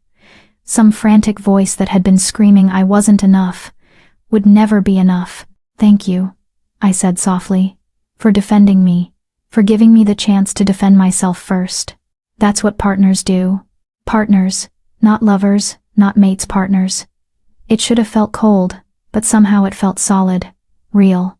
We stood in the quiet corridor, both of us exhausted from the performance we'd just given. Through the walls, muffled sounds of the reception continuing without us, laughter and music, and political maneuvering that would extend late into the night. "I should show you something," Ronan said abruptly. "Before you're too tired. It's important." "What?" "Come with me." He led me deeper into the palace, away from the public areas, through corridors that grew progressively older, more primitive. The stone here was rougher, the carvings more ancient, the air colder. We passed no servants, no guards, just empty passages that felt forgotten by time. Finally, we reached a heavy wooden door bound in iron. Ronan produced a key, unlocked it, and gestured for me to enter. The room beyond was circular, carved directly from mountain stone, with a single window opening onto star-filled sky. And covering every inch of wall space were records, scrolls, books, tablets, documents that looked centuries old. "What is this place?" I breathed. "The Royal Archive. The complete history of the monarchy, going back to the first king." Ronan moved to one of the shelves, ran his fingers along ancient spines. "Every treaty, every law, every secret the royal family has kept for 1,000 years. It's accessible only to the reigning monarch and their chosen consort." He pulled down a leather-bound volume, handed it to me. "This is the record of mates and marriages. You'll find something interesting." I opened it carefully, scanning pages of elegant script documenting royal pairings. Names, dates, whether unions were based on mate bonds or political necessity. And as I read, a pattern emerged. "Most of these aren't mate bonds," I said slowly. "No, 70% are political marriages, strategic alliances. The mate bond is rare enough that most kings never find their true mate. Or if they do, politics prevents the match." He took the book back, returned it to its place. "The council likes to pretend that royal marriages should all be blessed by the moon goddess, that only mate bonds are legitimate. but history tells a different story. Why show me this? Because you need to understand what we're doing isn't abnormal. It's actually closer to tradition than they'd ever admit. They want you to feel illegitimate, like you don't belong here. But this archive proves otherwise. His gold eyes were steady on mine. You have every right to be Queen, Reyna. The moon goddess's blessing isn't required, no matter what they say. The weight of that, the validation of history itself, made my throat tight. Thank you, I managed. For showing me this, for all of it. You're welcome. He moved toward the door. Come, you need rest. Tomorrow starts early meetings with household staff, more introductions, and you'll need to begin working with the palace seamstresses on your coronation gown. Right. The coronation. In 3 weeks, I'd officially become queen. The thought was still surreal. We walked back through the ancient corridors in comfortable silence. When we reached the connecting study between our suites, Ronan paused. You really did well tonight, Reyna. I meant that. So did you. Destroying Lord Voss was particularly impressive. His smile was brief. He'll recover. And plot revenge, probably. But that's a problem for another day. He hesitated, and something crossed his face, an expression I couldn't quite read. Sleep well. You too. I watched him disappear into his own suite, then entered mine. The attendants had already been through the bed, turned down, candles lit, a tray of food left in case I was hungry. I wasn't. I was exhausted and overwhelmed, and strangely elated. I'd survived. More than survived, I'd held my own against people who'd wanted me to fail. I changed into a nightgown, washed my face, and climbed into the enormous bed. Through the window, stars blazed against black sky. The same stars I'd seen from my family's estate. But they looked different from here. Brighter. Maybe. Or perhaps I was different. Seeing them with new eyes. Tomorrow would bring new challenges. More tests. More people determined to prove I didn't belong. But tonight, I'd proven something to myself. I was stronger than I'd thought. Adaptable, like Ronan said. Capable of surviving in this world of wolves, even without claws of my own. I closed my eyes and let exhaustion pull me under, dreaming of stone palaces and winter gold eyes and a future I was slowly beginning to believe I could actually claim. The next 2 weeks passed in a blur of activity that left me dizzy. Days started early meetings with Margaret about household management, sessions with the seamstresses who fussed over my coronation gown, lessons in court protocol from a stern older woman who tutted at my every mistake. I learned which fork to use at formal dinners, how to address visiting dignitaries, the proper way to enter a room so my presence commanded attention. I studied, constantly. The books Margaret had provided became my constant companions. Histories of the royal family, biographies of former queens, detailed breakdowns of current political alliances. I memorized names and faces, territorial boundaries, trade agreements, the complex web of favors and debts that governed court interactions. And I attended functions. So many functions. Dinners with visiting packs, afternoon teas with influential ladies, strategy meetings with the council where I mostly listened and learned.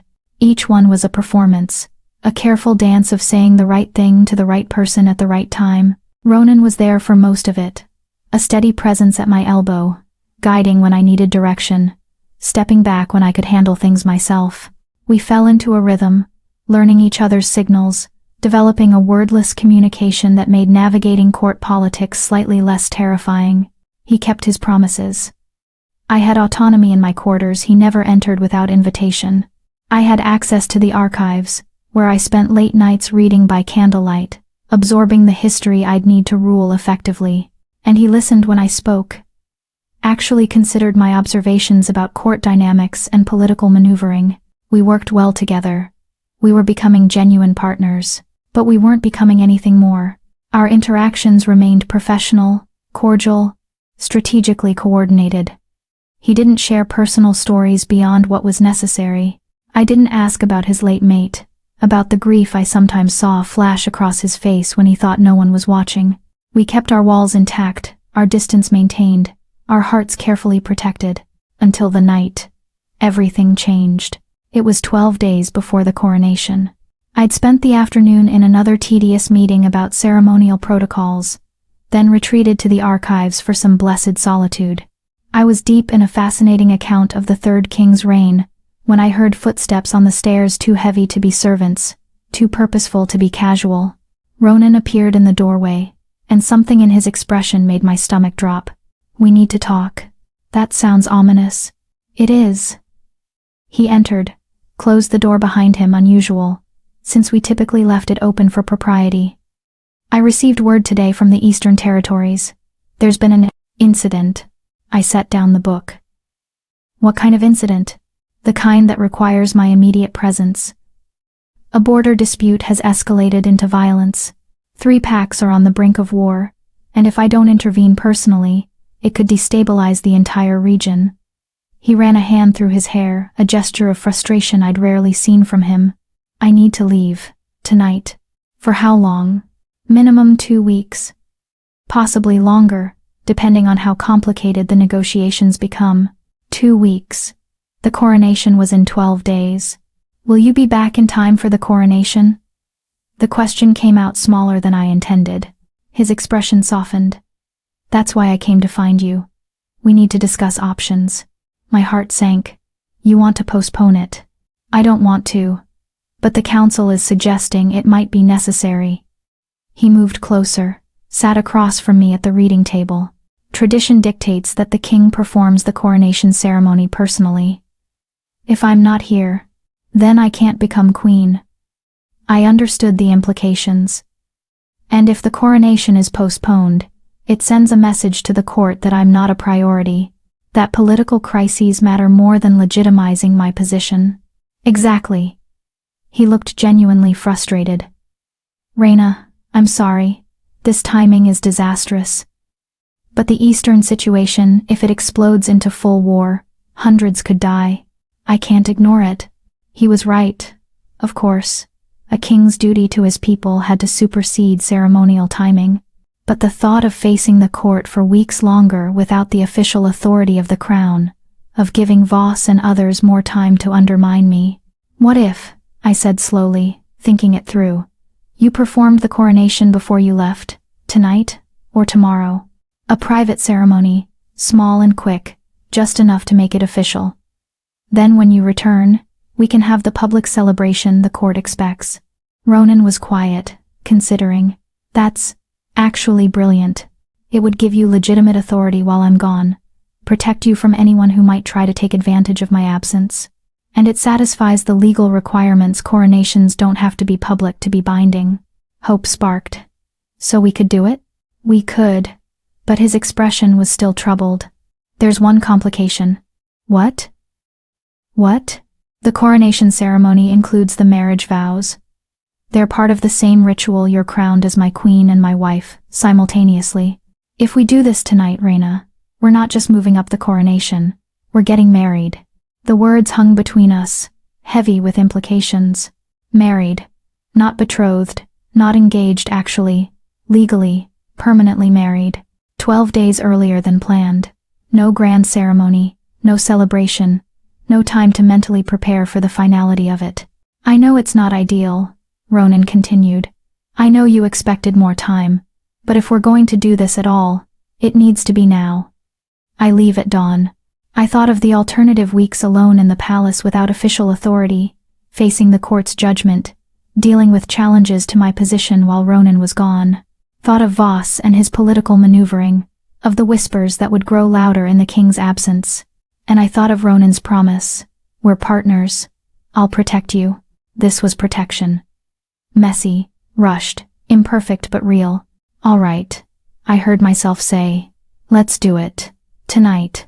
His eyebrows rose. "You're sure?" "I'm terrified. But yes, I'm sure." I managed a shaky smile. "Besides, I've already been through one wedding where I watched from the sidelines. Might as well experience my own, even if it's abbreviated." Something flickered in his expression. "Respect, maybe. Or gratitude. I'll make the arrangements. We'll need witnesses. I'll ask Margaret and Commander Thane. Both are trustworthy. The ceremony itself takes about 20 minutes. We can do it in the private chapel at midnight." Midnight. Less than 3 hours away. "What do I need to do?" "Just be there. Margaret will help you prepare." He stood, moved toward the door, then paused. Reina. Thank you. For being flexible. For understanding. That's what partners do. I echoed his earlier words. His smile was brief but genuine. Then he was gone, leaving me alone with ancient books and the stunning realization that in 3 hours, I'd be married. To a king I barely knew, who'd promised me everything except the one thing most brides wanted. Love. I pressed my hands against the cool stone of the reading table and tried to steady my breathing. You survived your family. You survived the reception. You'll survive this. I'd survive. I had to. Chapter 7. The Midnight Vows. Margaret arrived at my quarters within minutes of Ronan leaving. Her severe expression somehow even more intense than usual. His Majesty informed me of the change in plans, she said, without preamble, already moving toward my wardrobe. We have 2.5 hours to make you look like a queen being crowned, not a girl being rushed into marriage. Come. She pulled out a gown I'd never seen before, pure white silk that seemed to glow in the candlelight, simpler than the elaborate coronation dress that had been planned but no less beautiful. The bodice was fitted, embroidered with silver wolves that seemed to move when the fabric shifted. The skirt fell in clean lines to the floor, elegant in its restraint. When did this arrive? I asked, running my fingers over the silk. 3 days ago. His Majesty commissioned it as a backup, in case the formal gown wasn't ready in time. Seems his paranoia paid off. She began unlacing my day dress with efficient movements. The seamstress will have fits that it's being used for the actual ceremony instead of just fittings, but that's not our concern. I let her work, my mind spinning. Ronan had planned ahead, anticipated complications. It was so perfectly practical, so thoroughly him preparing for problems before they arose, protecting against contingencies. Margaret, I said as she began fastening the wedding gown. Have you seen many royal weddings? 4. She adjusted the shoulder seams. Including King Ronan's first. My hands stilled. What was it like? His marriage to Julie? Margaret was quiet for a long moment, her fingers working the tiny buttons along my spine. It was the happiest day of his life. And the beginning of his greatest tragedy, though we didn't know it then. Tell me about her. Please. I need to understand what I'm walking into. You're walking into a marriage that looks nothing like his first one, which is precisely why he chose you. She moved around to face me, adjusting the neckline. But yes, I'll tell you. You deserve to know. She guided me to sit, then began working on my hair. Nothing elaborate, just soft waves pinned back to expose my face, my neck, making me look young and vulnerable and somehow regal all at once. Julie was the daughter of the Western Pax Alpha, Margaret began, her voice taking on the cadence of storytelling. She and Ronan met at a diplomatic summit. He was 25, recently crowned after his father's death. She was 22, beautiful in that delicate way that made men want to protect her. The mate bond snapped between them instantly. Her hands moved through my hair with practiced efficiency. The wedding was enormous. 3 days of celebration, every pack in the kingdom represented. She wore a dress that took 6 months to make, covered in pearls and diamonds. She glowed with happiness. And Ronan, Margaret's voice softened. I'd never seen him smile like that, before or since. Like she'd brought light into places that had been dark his entire life. The image formed in my mind, Ronan young and in love, unguarded, happy. So different from the controlled, walled-off man I knew. They had 2 years together, Margaret continued. Good years. She softened his edges, made him laugh, reminded him there was more to life than duty. The palace felt different when she was here, warmer, somehow. Staff loved her because she remembered names, asked about families, genuinely cared. She began adding small white flowers to my hair, mountain blossoms that smelled of snow and stone. Then she got pregnant. And everything changed. Ronan said the pregnancy was difficult. Difficult doesn't begin to cover it. Margaret's hand stilled. Julie was always delicate, but carrying a shifter child, it nearly killed her from the first month. She could barely eat, could barely move. The healers said her body wasn't strong enough, that the child was taking everything from her. They recommended ending the pregnancy. My chest tightened. But she refused. She refused. Said giving the king an heir was her duty, her purpose. That she'd rather die having fulfilled that purpose than live knowing she'd failed him. Margaret's voice went hard. Ronan begged her to reconsider, told her he'd rather have her alive than any heir, but she wouldn't listen. She was convinced that her value lay in providing him a child. That's heartbreaking. It was. And it got worse. The pregnancy lasted 7 months. She went into early labor. For 3 days, she fought. The child was stillborn, a boy who never took a breath. And Julie. Margaret's voice cracked, just slightly. She held on long enough to see the baby, to tell Ronan she was sorry for failing him. Then she died in his arms. Tears burned my eyes. How did he survive that? Barely. For weeks, he locked himself in his quarters. Wouldn't eat, wouldn't see anyone, wouldn't rule. The council nearly declared him unfit. But eventually, he came out, changed. All the softness Julie had cultivated gone, replaced by stone and duty and absolute control. She stepped back, examining her work. That's who you're marrying tonight, Raina. A man who loved so completely that losing it nearly destroyed him. A man who built walls so high that nothing can reach him anymore. Don't expect him to let you in. Don't expect warmth or romance or any of the things young women dream of in marriage. I don't, I said quietly. He's been very clear about what this is. Good. She handed me a small mirror. Because if you expect more, you'll break your heart against those walls. And I've seen enough broken hearts in this palace to last several lifetimes. I looked at my reflection, barely recognized the woman looking back. She looked older than 23, more composed, ethereal in the white gown with flowers in her hair. She looked like someone who could be a queen. She looked like she had no idea what she was doing. One more thing, Margaret said, producing a small velvet box. Queen Julie's coronation crown. Traditionally, it passes to the next queen. She opened the box, revealing a circlet of silver so delicate it seemed like it might dissolve if touched. Small diamonds caught the light, arranged in patterns that suggested stars, or snowflakes, or both. It's beautiful, I breathed. It was made for her, specifically designed to look fragile, feminine, unthreatening, exactly what everyone expected of her. Margaret's expression was unreadable. The question is, what will they make for you? I don't know yet. Neither do they. Which is why you're dangerous. She set the box aside. This crown is just for tonight. Your official coronation crown is being forged now, and it will be entirely different. Stronger. But for the ceremony, you'll wear Julie's. It's tradition. I touched the circlet gently, feeling the weight of history, of the woman who'd worn it before me, who'd loved Ronan completely and died trying to give him something he'd never asked for. I won't make her mistakes, I promised silently. I won't destroy myself trying to be something I'm not. It's time, Margaret said. The chapel is ready. The private chapel was hidden deep in the oldest part of the palace. A small stone room with a ceiling carved to look like night sky. Stars painted in silver leaf that gleamed in the candlelight. An altar stood at the far end, covered in white cloth.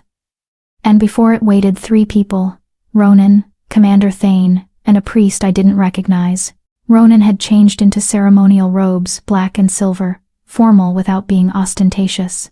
The king's crown sat on his head, heavy and ancient, but it was his expression that caught me, controlled carefully, blank, but something underneath, tension, perhaps, or grief, or both. When I entered, his eyes found mine and held. Whatever he was feeling, he locked it away. Commander Thane bowed stiffly. Miss Gates. Commander. The priest stepped forward, elderly, with kind eyes that had seen too much. Your Majesty, Miss Gates, shall we begin? Yes, Ronan said. Let's make this official. It wasn't romantic. It wasn't emotional.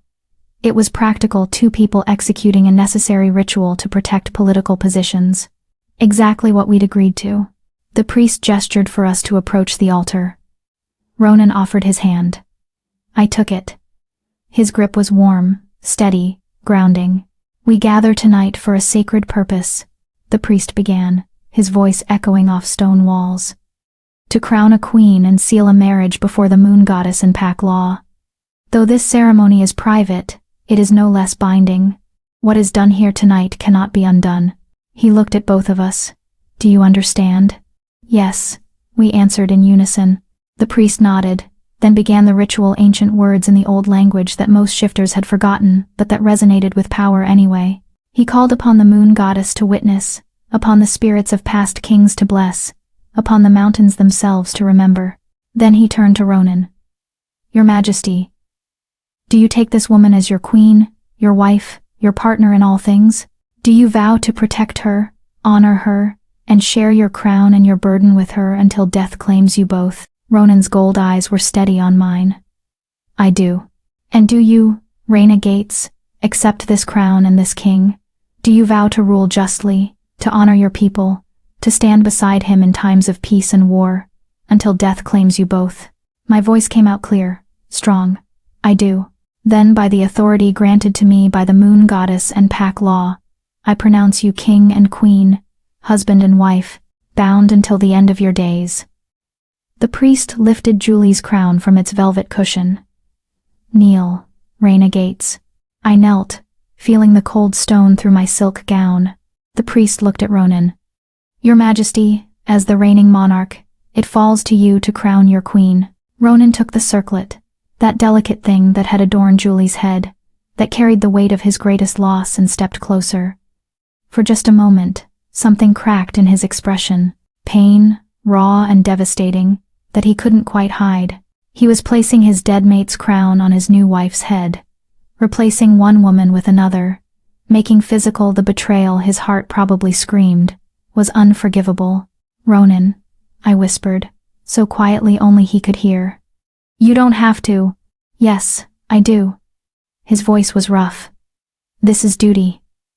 We both understand duty. He placed the crown on my head, gentle, reverent, like handling something sacred and broken. It settled into place, surprisingly heavy for something so delicate. Rise, Queen Rhaena, the priest intoned. Rise and claim your place. I stood, the crown solid and real on my head. Ronan's hand found mine again, and together we turned to face our tiny audience, Margaret, Thane, and the priest. 3 witnesses to a marriage that would reshape the kingdom. It's done, Ronan said flatly. Margaret, prepare the official documents for the council's review at first light. Commander Thane, double the Queen's Guard effective immediately. She's to have the same protection I do. They bowed, understanding this was a dismissal. The priest approached, carrying a leather-bound registry. If you'll sign, Your Majesties. Making it official in writing as well as word. We signed my handwriting next to Ronan's in the book that contained every royal marriage for 1,000 years. My name suddenly carrying weight it had never had before. Rhaena Gates Blackthorn, Queen of all Packs. The priest closed the book with finality. May the moon goddess bless your union and your reign. He bowed and left, taking Thane and Margaret with him. And suddenly we were alone, husband and wife, king and queen, 2 people who'd promised each other everything except love. Ronan removed his crown first, set it on the altar with more force than necessary. Then, carefully, he reached up and removed the circlet from my head. You wore this well, he said quietly, studying it. Julie would have. She would have understood why I had to do this. I'm sorry, I said. I know tonight was difficult for you. Wearing her crown, saying those vows again.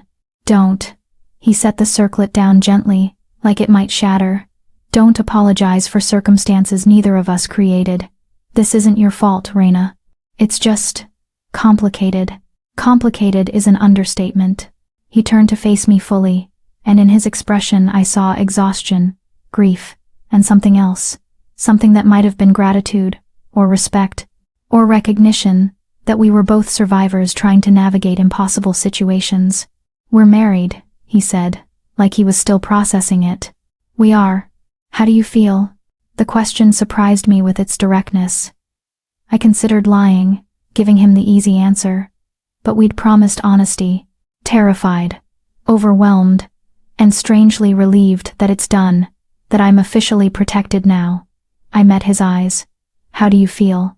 Like I've betrayed someone who can't forgive me. The words came out raw, unfiltered, like I've taken something that belonged to her and given it to someone else. Even though intellectually I know that's not fair to either of you, that Julie is gone, that you deserve this position, that we made the right strategic choice. But emotions aren't logical. I reached out, touched his arm the first time I'd initiated physical contact. She's not betrayed. You did what you had to do to protect your kingdom, to survive.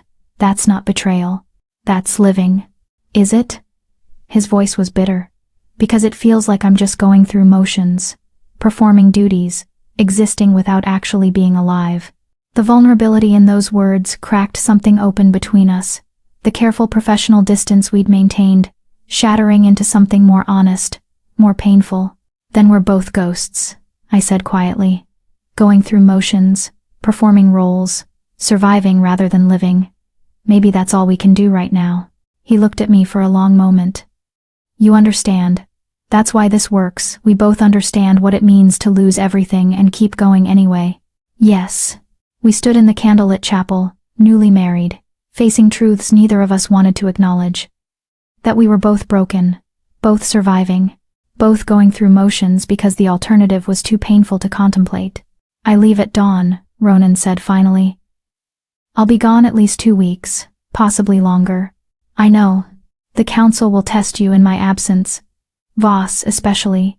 Don't let them intimidate you. You have full authority now. Legal and binding.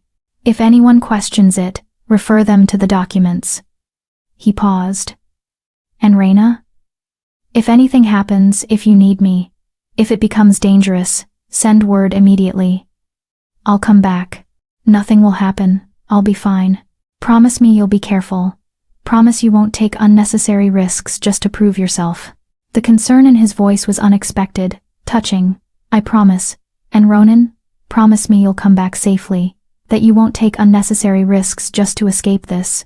His expression shifted recognition that I'd seen through him, understood that part of him wanted to throw himself into danger, rather than face what he'd just done.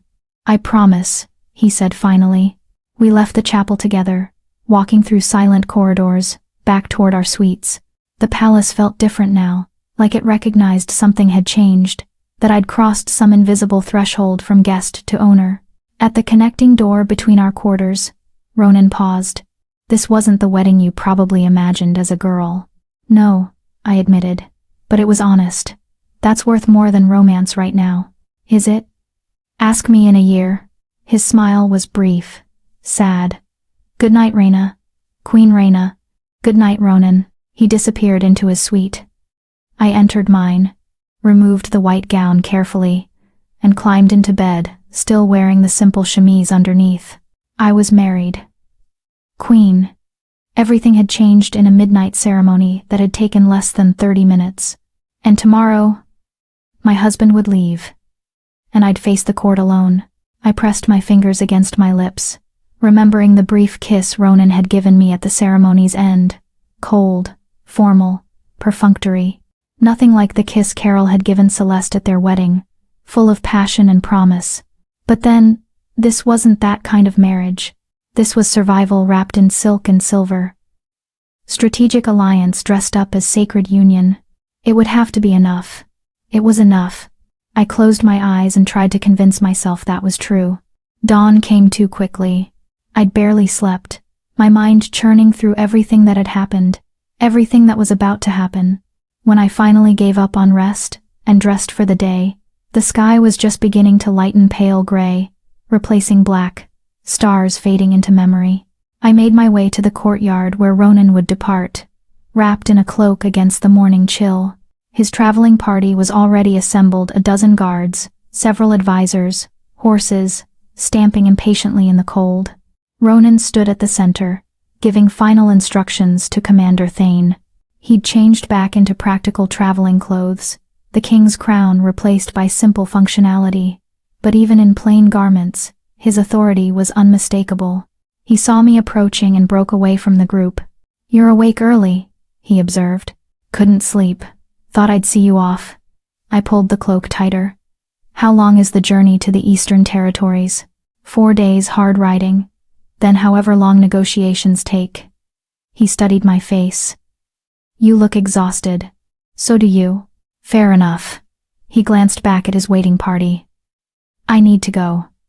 But Reyna, remember what I said. Don't let them intimidate you. You're queen now, with all the authority that entails. Use it. I will. He hesitated, then surprising us both, I think pulled me into a brief embrace. It was awkward, formal, but his arms were solid around me, grounding. Be safe, I whispered against his shoulder. You too. He released me, stepped back, his expression carefully neutral again.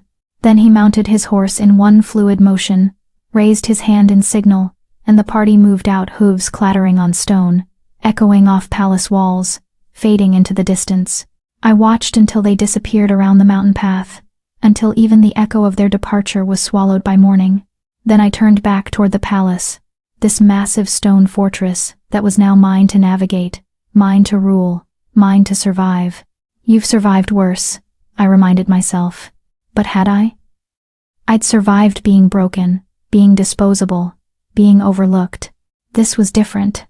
This was being thrust into power without preparation, expected to command people who wanted me to fail, while the only person who'd promised to protect me was 4 days' ride away. The palace loomed before me, beautiful and terrifying, home and prison. I lifted my chin, straightened my spine, and walked back inside. I was Queen Rhaena now. Time to figure out what that meant. Chapter 8. The Queen's Trial. The first week of Ronan's absence passed in a haze of meetings, decisions, and endless tests of my authority. The council convened daily, ostensibly to brief me on kingdom affairs but actually to assess whether I was competent enough to be left in charge. They questioned every decision I made, challenged my interpretations of pack law, suggested always politely, always with respect, that felt like mockery, that perhaps certain matters should wait for the king's return. I held firm, cited precedent, made decisions that were legally sound even if they made me unpopular, and slowly, grudgingly, some of them began to take me seriously. But not Voss.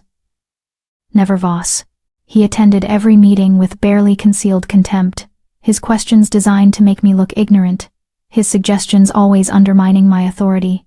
And because he was technically respectful, never crossing into outright insubordination, I couldn't call him out without looking petty or insecure.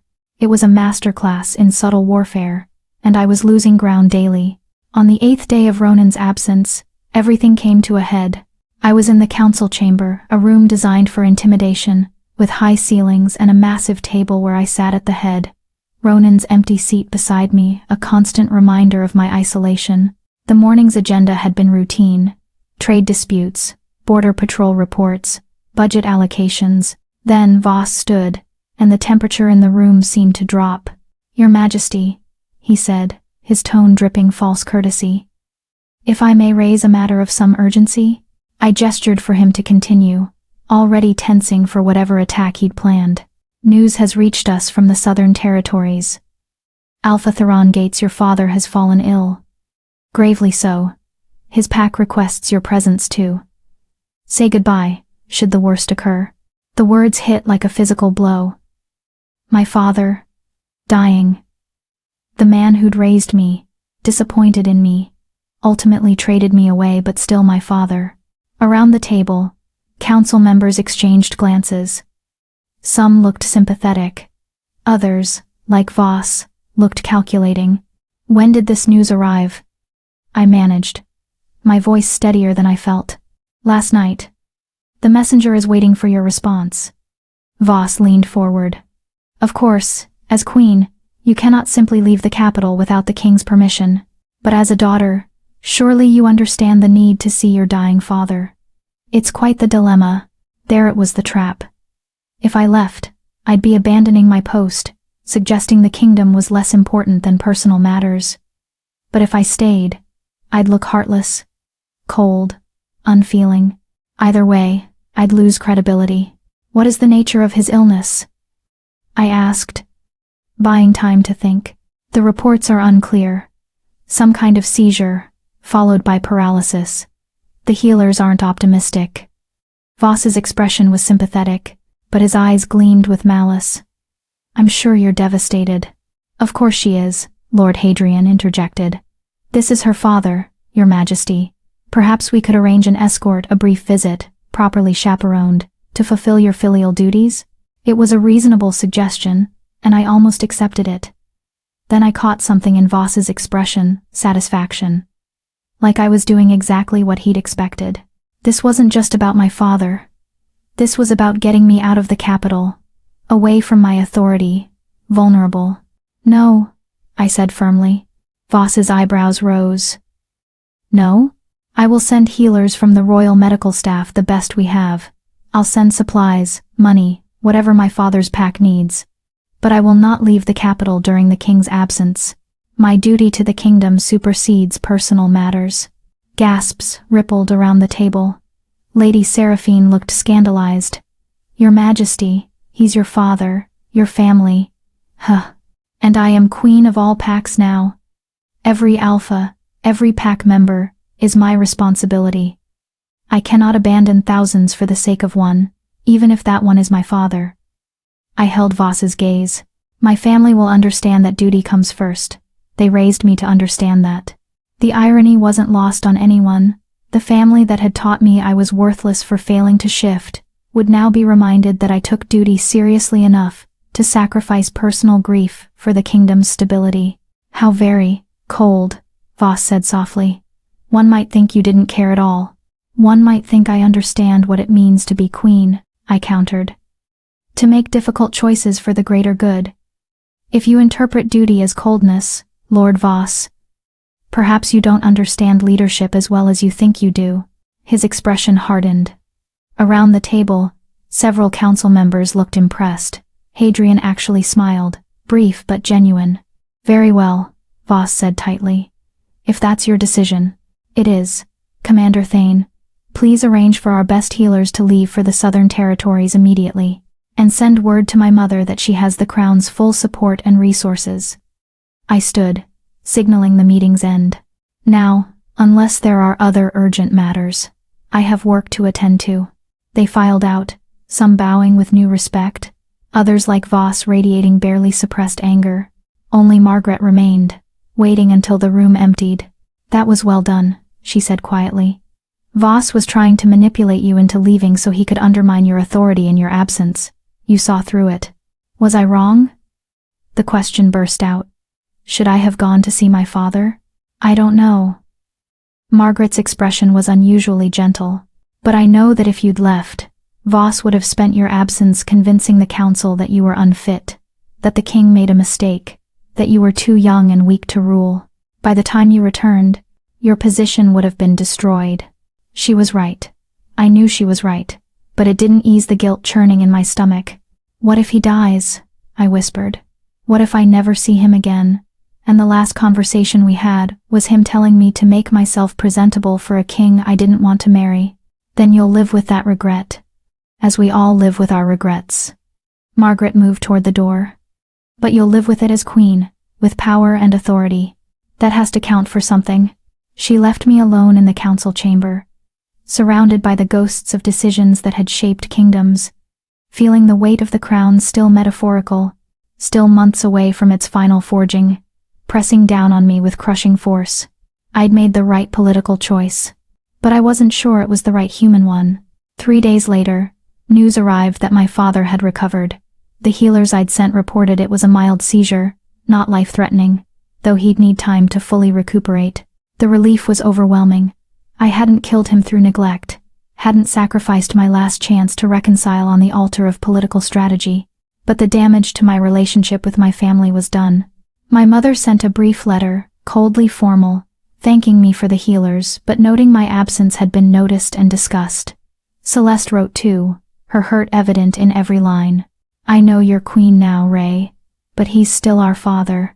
How could you not come? I wanted to explain. Wanted to make them understand the impossible position I'd been in, the trap Voss had set, the necessity of putting the kingdom first, but they wouldn't understand. They'd never had to choose between duty and love, never had to sacrifice personal feelings for political survival, so I filed their letters away and tried not to think about the growing distance between us. The council's respect for me increased after that incident. Even Voss backed off, his challenges less frequent, his respect marginally more genuine. I'd proven I could make hard decisions, that I wouldn't be manipulated by emotional appeals. I'd proven I could be the queen they needed, even if it cost me the daughter they'd wanted. On the 15th day of Ronan's absence, everything changed again. I was in the shared study room connecting my quarters to Ronan's, lined with books and maps and correspondence that piled up daily. I'd taken to working there late at night, when the palace was quiet, and I could think without interruption. I was reading reports from the Eastern Territories. Ronan's negotiations were progressing, but slowly when the door burst open. Commander Thane stood there, his usual composure shattered into something close to panic. "Your Majesty, you need to come. Now." My blood went cold. "What's happened?" "The southern border. There's been an attack. Raiders from the unclaimed territories. They've taken hostages, killed guards, and they're demanding to negotiate with the crown." He was already moving, expecting me to follow. "We have maybe an hour before they start executing prisoners." I ran after him, my mind racing. This wasn't in any protocol I'd studied, any scenario I'd prepared for. This was real, immediate, deadly. "Where's the king's representative?" I asked as we rushed through corridors. "Who handles border crises?" "The king does. Or in his absence, the queen." Thane's expression was grim. "That's you, Your Majesty. This is your call." We reached the war room, a space I'd never entered before, dominated by a massive table covered in maps, currently surrounded by military commanders who all turned when I entered, their expressions ranging from hopeful to skeptical. "Report," I commanded, channeling every ounce of authority I possessed. A grizzled commander stepped forward. 30 raiders crossed the southern border 3 hours ago. They hit a small settlement, killed 5 guards, took 12 hostages, including children. They're demanding safe passage through our territory, supplies, and gold. If we refuse, they start killing hostages at dawn. Dawn. Less than an hour away. What are our options? Limited, Your Majesty. We have forces nearby, but attacking risks the hostages. Negotiating sets a precedent that raiders can extort the crown, and we can't reach King Ronan in time for guidance. Every face in the room was watching me, waiting for a decision that could save lives or cost them, that would define my reign in blood and fire. "Think," I commanded myself. What would Ronan do? But Ronan wasn't here. This was mine to handle, for better or worse. "Do we know who these raiders are? Where they came from?"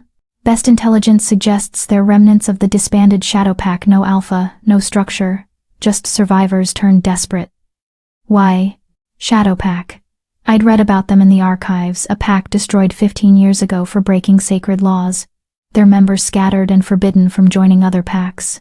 They'd been living as outlaws ever since, growing increasingly desperate. An idea formed, dangerous and possibly insane. "I'll negotiate," I said. The room erupted in protests. "Your Majesty, absolutely not. Too dangerous. The king would never allow." "The king isn't here," I said sharply, cutting through the chaos. "I am, and I'm queen. Negotiations are within my authority." I turned to Thane. "How many guards can you assemble in 30 minutes? 50, maybe 60. Do it. Full armor, weapons ready, but held at a distance. I want an overwhelming show of force, but not aggressive." I looked at the assembled commanders. "I'm going to offer them something they don't expect." "What?" Thane asked. "A choice. Safe passage in exchange for the hostages, but only if they agree to pack trials. If they're truly desperate survivors, rather than murderers, they can petition to join existing packs, regain legitimacy. But they do it through proper channels, not extortion." It was risky. It set a precedent, but one of mercy, combined with law, not weakness. "And if they refuse?" one commander asked. "Then we have 60 armed guards ready to end this by force. But we give them the choice first." I met each commander's eyes in turn. "Do I have your support?" Slowly, uncertainly, they nodded. "Then let's move. We have 40 minutes. The southern border was a 2-hour ride at normal pace. We made it in one, pushing the horses to their limits, arriving just as dawn painted the eastern sky in shades of blood and gold. The raider camp was makeshift rough tents arranged around a central fire, figures moving with the nervous energy of people who knew they were cornered. And kneeling in the dirt, bound and terrified, were the hostages. I counted 12 faces, Men, women, children, all staring at our approaching force with desperate hope. The raiders scrambled to defensive positions, weapons drawn. Their leader stepped forward, a woman, surprisingly, with scars crossing her face and eyes that had seen too much violence. "That's far enough," she shouted. "Come closer and the hostages die." I dismounted, ignoring Thane's protest. "I'm Queen Rhaena. I'm here to negotiate." Shock rippled through the raider camp. Whatever they'd expected, it wasn't the queen herself. "You came," the leader said, her voice carrying disbelief and suspicion. "Why?" "Because you asked to negotiate with the crown. I'm the crown, in the king's absence. So let's negotiate." I walked forward slowly, hands visible, unarmed until I was close enough to see the desperation in her scarred face. "Stay back!" She raised her blade, rusty, chipped, barely serviceable. "I'm unarmed. I'm here to listen." I stopped at what felt like safe distance. "You're Shadowpact remnants, survivors of the disbanding, living outside pack law for 15 years. You're desperate, starving, and you saw a chance to force the crown to acknowledge you. Am I right?" The leader's expression flickered surprise that I understood. "You're right," she said finally. "We're dying out here. Can't hunt in pack territories without being killed. Can't trade because no one trusts outlaws. We're not murderers, we're survivors. But surviving's getting harder every year. Then stop surviving illegally and petition for reinstatement." We tried that. Every pack we approached rejected us. They say Shadowpact sins can't be forgiven. Then petition the crown directly. Pack law allows for special dispensation from the monarchy in cases of extreme hardship. I kept my voice steady, reasonable. "I'm offering you that chance. Release the hostages now, unharmed, and you have my word you'll get fair trials. Each of you can petition to join existing packs. If you're found worthy, you'll be reinstated with full legal protection. And if we're not found worthy, then you face justice for the murders you committed tonight. But at least you'll face it through legal channels, not as outlaws hunted like animals." Silence. The raiders exchanged glances, weighing hope against cynicism, legal chance against continued desperation. "Why should we trust you?" the leader asked. "You're a queen. We're nothing. You're pack members who made mistakes and got caught in consequences not entirely of your making. Shadowpack's crimes were committed by your alphas, not by all of you. That's not justice, that's collective punishment. I can't change the past, but I can offer you a chance at a different future." I took a step closer. "I'm offering you what I needed once, someone willing to see past what you're supposed to be, to what you actually are. Someone willing to give you a chance despite everyone saying you don't deserve it." The truth in those words resonated. I saw it in her expression, the recognition that I understood, that I wasn't just performing political theater. "We release the hostages," she said slowly. "You guarantee safe passage to the capital for trials. I guarantee it, on my authority as queen." She looked back at her people, 30 desperate souls who'd been living as ghosts for 15 years. Then she lowered her weapon. "Release them," she commanded. The hostages were untied, stumbling forward into the waiting arms of the guards I'd brought. Crying, thanking whatever gods they believed in, collapsing with relief. And the raiders stood weaponless, vulnerable, waiting to see if I'd keep my word or if this had all been a trick to get them to surrender. I turned to Commander Thane. "Escort our guests to the capital. See that they're housed, fed, and treated with the dignity pack law requires for those awaiting trial. Anyone who harms them answers to me personally." Thane looked like he wanted to argue, but he bowed. "Yes, Your Majesty." I turned back to the raider leader. "What's your name?" "Kira." "Kira, you took a tremendous risk trusting me. I won't waste that trust. You'll get your trials, fairly administered. What happens after that is up to you and the packs who hear your petitions." "Why?" The question came out raw. "Why help us? We're criminals, outlaws." "Because everyone deserves a chance at redemption, even people the world has written off as broken." I held her gaze. "Especially them." Understanding flickered in her scarred face, recognition that I was talking about myself as much as her. "Thank you, Your Majesty." I nodded, then walked back to my horse, every muscle shaking with delayed fear and adrenaline. I'd just negotiated a hostage crisis, successfully, without consulting anyone, without the king's permission, on nothing but instinct, and a belief that mercy could be strategic. I'd either saved lives and created a historic precedent for rehabilitation, or I'd made a catastrophic mistake that would haunt my reign forever. Only time would tell which. We returned to the capital by mid-afternoon, exhausted and filthy. The hostages were reunited with their families. The raiders were housed in secure but comfortable quarters, awaiting the trials I'd promised. And word of what had happened spread through the palace like wildfire. By the time I reached my quarters, the council was already assembling for an emergency session. I changed quickly, washing blood and dirt from the journey, pulling on formal robes that proclaimed my authority.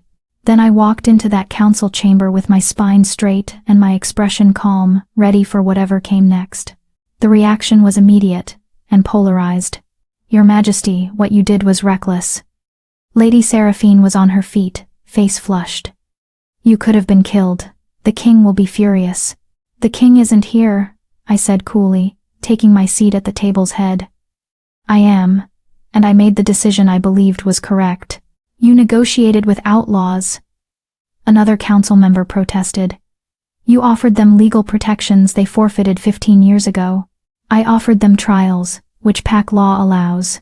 If they're guilty of crimes beyond their pack's original sins, they'll face justice. But if they're simply survivors caught in an unfair situation, they deserve a chance at redemption. That's not weakness, that's mercy tempered with law. It sets a dangerous precedent," Voss said, his voice carefully neutral. "Every outlaw group will now think they can extort the crown for favorable treatment. Only if they're willing to submit to legal trials and potentially face execution if found guilty," I countered. "This isn't a free pass, it's a calculated risk with severe consequences for failure. That's not extortion, that's justice." Lord Hadrian leaned forward. "Your Majesty, I must admit this was brilliantly handled. Risky, yes. Unconventional, certainly. But you saved 12 lives, captured 30 outlaws who've been evading justice for years, and you did it without bloodshed. That's remarkable leadership." Other council members murmured agreement, not universal, but growing. "The question," Hadrian continued, "is what the king will think when he returns. You acted without his knowledge or permission. Some might interpret that as overstepping. I acted within my authority as queen during the king's absence. Pack law is clear on this in times of crisis. The ranking monarch present makes decisions. That was me." I held his gaze. "If the king disagrees with my choices, he and I will discuss it privately. But I won't apologize for saving lives." "Well said, Your Majesty," Hadrian murmured, and I caught approval in his eyes. Voss said nothing, but his expression was calculating, reassessing, perhaps, what kind of queen I actually was. The council debated for another hour, logistics of the trials, security concerns, political implications, but the fundamental decision was made. We'd proceed with the trials, honor my word, and face whatever consequences came. By the time the meeting ended, I was so exhausted I could barely stand. Margaret found me in the corridor outside. "You look half dead. Feel fully dead. Come, you need food and rest." She guided me back toward my quarters. "For what it's worth, I think you did the right thing. Dangerous, but right. Tell me that if I've started a war." "You won't. You showed strength and mercy in equal measure, that's what queens do." She paused at my door. "The king returns tomorrow. His messenger arrived while you were at the border. He'll be here by midday. Tomorrow, I'd face Ronan and explain what I'd done. Hope he understood. Pray I hadn't destroyed everything we'd built." "Thank you, Margaret." She left, and I collapsed into bed, still wearing my formal robes, too tired to even undress. Tomorrow, everything would change again. Tomorrow, I'd discover whether I'd been strong or foolish, whether mercy was wisdom or weakness.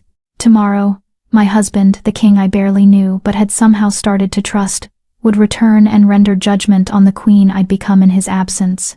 I closed my eyes and let exhaustion pull me under, dreaming of scarred faces and desperate choices and the weight of a crown I was still learning to carry. Epilogue: The Queen's Crown.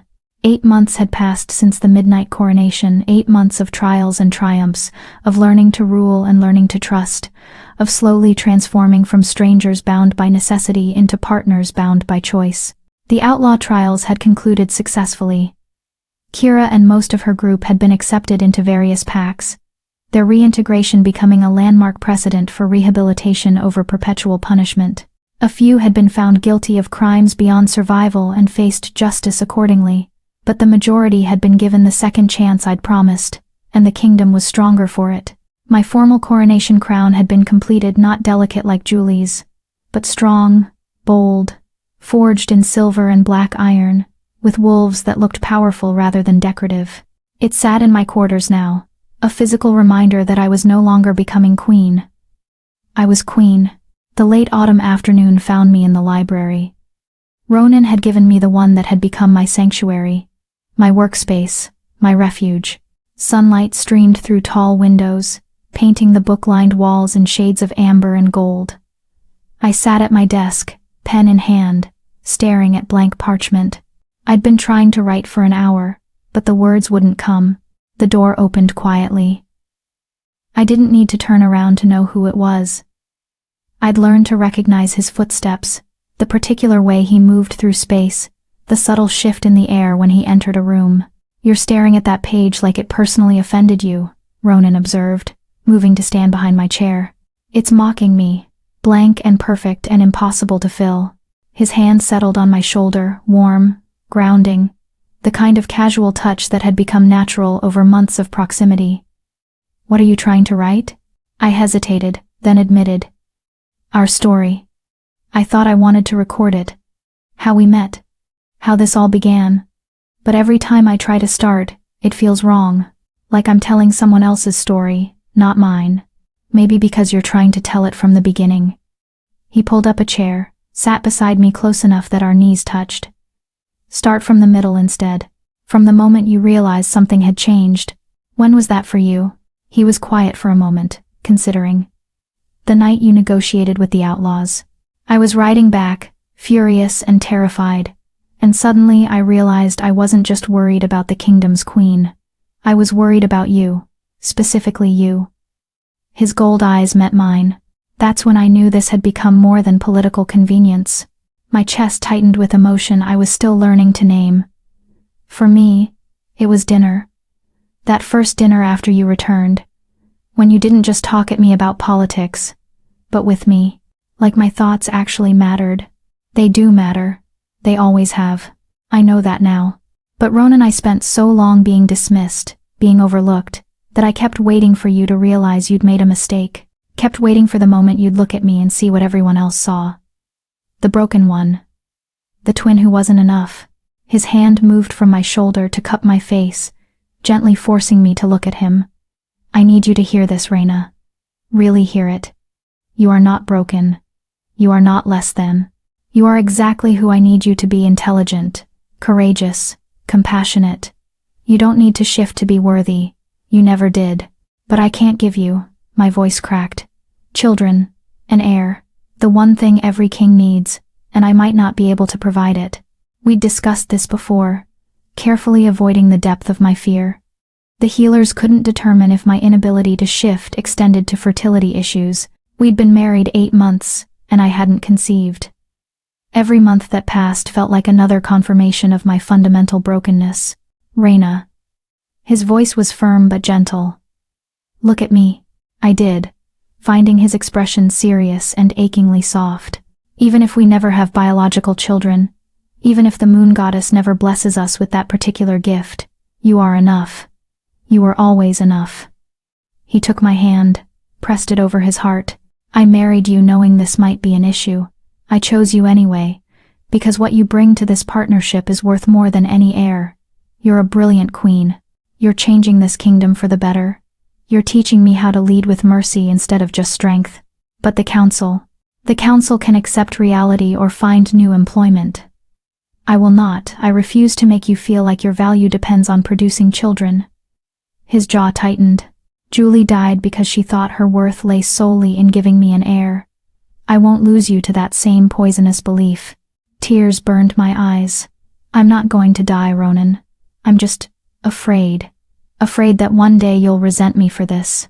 That you'll wish you'd chosen differently. Never. The word was absolute. And Reyna? There are other options. Adoption. Fostering. The kingdom is full of children who need homes, who need love. If we're meant to be parents, we'll find a way. But if we're not, if it's just us, building this kingdom together, that's enough too. You're enough. The words cracked something open inside me, some last wall I'd been holding against hope. Say it again, I whispered. Please. You're enough. He pulled me closer, until our foreheads touched. You were always enough. From the moment you stood in that chapel and agreed to marry me, knowing exactly what you were getting, a broken king who'd promised you everything except love. You were brave and honest and absolutely terrifying in your strength. And every day since, you've proven that I chose correctly. I thought you couldn't love again, that you'd built walls too high to let anyone in. So did I. His smile was small, vulnerable. Turns out I was wrong. It doesn't feel like it did with Julie. It's different, quieter, less consuming. But Reyna, I do love you. Not the same way, but real nonetheless. I love your intelligence, and your courage. I love how you see problems I miss, and solutions I wouldn't consider. I love that you challenge me, argue with me, refuse to simply agree for the sake of peace. My breath caught. You love me? I love you. He said it firmly, like a vow. I fought it for months, convinced I couldn't survive loving and losing again. But somewhere between your coronation and today, I realized I was already in love with you, had been for a while. I just hadn't admitted it. I love you too, I whispered, the words feeling both new and ancient. I didn't think I would, thought I'd be content with partnership and respect. But you made me feel seen, Ronan. Made me feel like I mattered for who I actually am, not who I was supposed to be. He kissed me then, not the cold, formal kiss from our wedding, but something warm and real and full of promise. I melted into it, feeling 8 months of careful distance finally dissolving into genuine intimacy. When we pulled apart, he was smiling, a real smile that transformed his entire face. I have something for you, he said, standing and moving to the door. Wait here. He disappeared into the corridor, leaving me slightly dazed, processing the enormity of what had just happened. Ronan loved me. Actually loved me, not just respected or appreciated, but loved. He returned carrying a small wooden box, beautifully carved with wolves running through forests. I commissioned this months ago, he said, setting it on my desk, but I was waiting for the right moment. I think this is it. I opened the box carefully. Inside, resting on black velvet, was a crown but unlike any I'd seen before. Smaller than the formal coronation crown, more delicate but no less strong. Silver worked into intricate patterns that suggested both strength and grace. And embedded throughout were tiny stones that caught the light, not diamonds or expensive gems, but simple mountain crystals, the kind found in the peaks surrounding the palace. It's beautiful, I breathed. What's it for? For wearing when you don't want the formal crown's weight. For private moments, intimate gatherings, times when you want to feel like queen without the performance. He lifted it from the box, and I saw the inscription along the inner band. You were always enough. Fresh tears spilled down my cheeks. Ronan, may I? He gestured, and I nodded. He placed the crown on my head with the same gentle reverence he'd shown the night of our midnight ceremony. But this time, there was no grief in his expression, only love, clear and bright. Perfect, he murmured. My queen, my partner, my love. I stood, moved into his arms, and let myself finally believe it. That I was worthy, that I was enough. That being broken hadn't made me worthless. It had made me adaptable, strong, capable of building something beautiful from fragments. We stood like that for a long time, holding each other in the library he'd given me, surrounded by books and sunlight, and the quiet certainty that we'd found something rare, a love built on honesty rather than fate, on choice rather than destiny. I have a riddle for you, I said finally, pulling back to look at him. His eyebrows rose. Oh? What grows stronger when broken, finds truth in pieces, and becomes whole by accepting it never was. He considered, his expression thoughtful. Then understanding dawned, and his smile was warm. Us, I agreed. We're the answer to our own riddle. I like that. He tucked a loose strand of hair behind my ear. Though I should warn you, I'm going to ask you to marry me again tonight. I laughed, surprised. We're already married. I know, but I want to keep choosing you, every day, every night, for the rest of our lives. So I'll keep asking, and you can keep saying yes. Or I could ask you sometimes. Fair is fair. Even better. He pressed a kiss to my forehead, then my nose, then my lips tender and playful. Equal partners in everything, including proposal rights. Through the library windows, I could see the palace grounds stretching toward mountain peaks touched with early snow. Beyond them, the kingdom we ruled together, imperfect, complicated, but ours to shape. I thought of the girl I'd been 8 months ago, terrified, broken, convinced she'd never be enough. And I thought of the woman I'd become, still imperfect, still learning, but no longer afraid of being seen. Ronan? I said softly. Thank you. For what? For seeing past what I couldn't do, to what I actually was. For giving me the chance to prove myself. For loving me, even though you didn't want to. Thank you for being worth loving.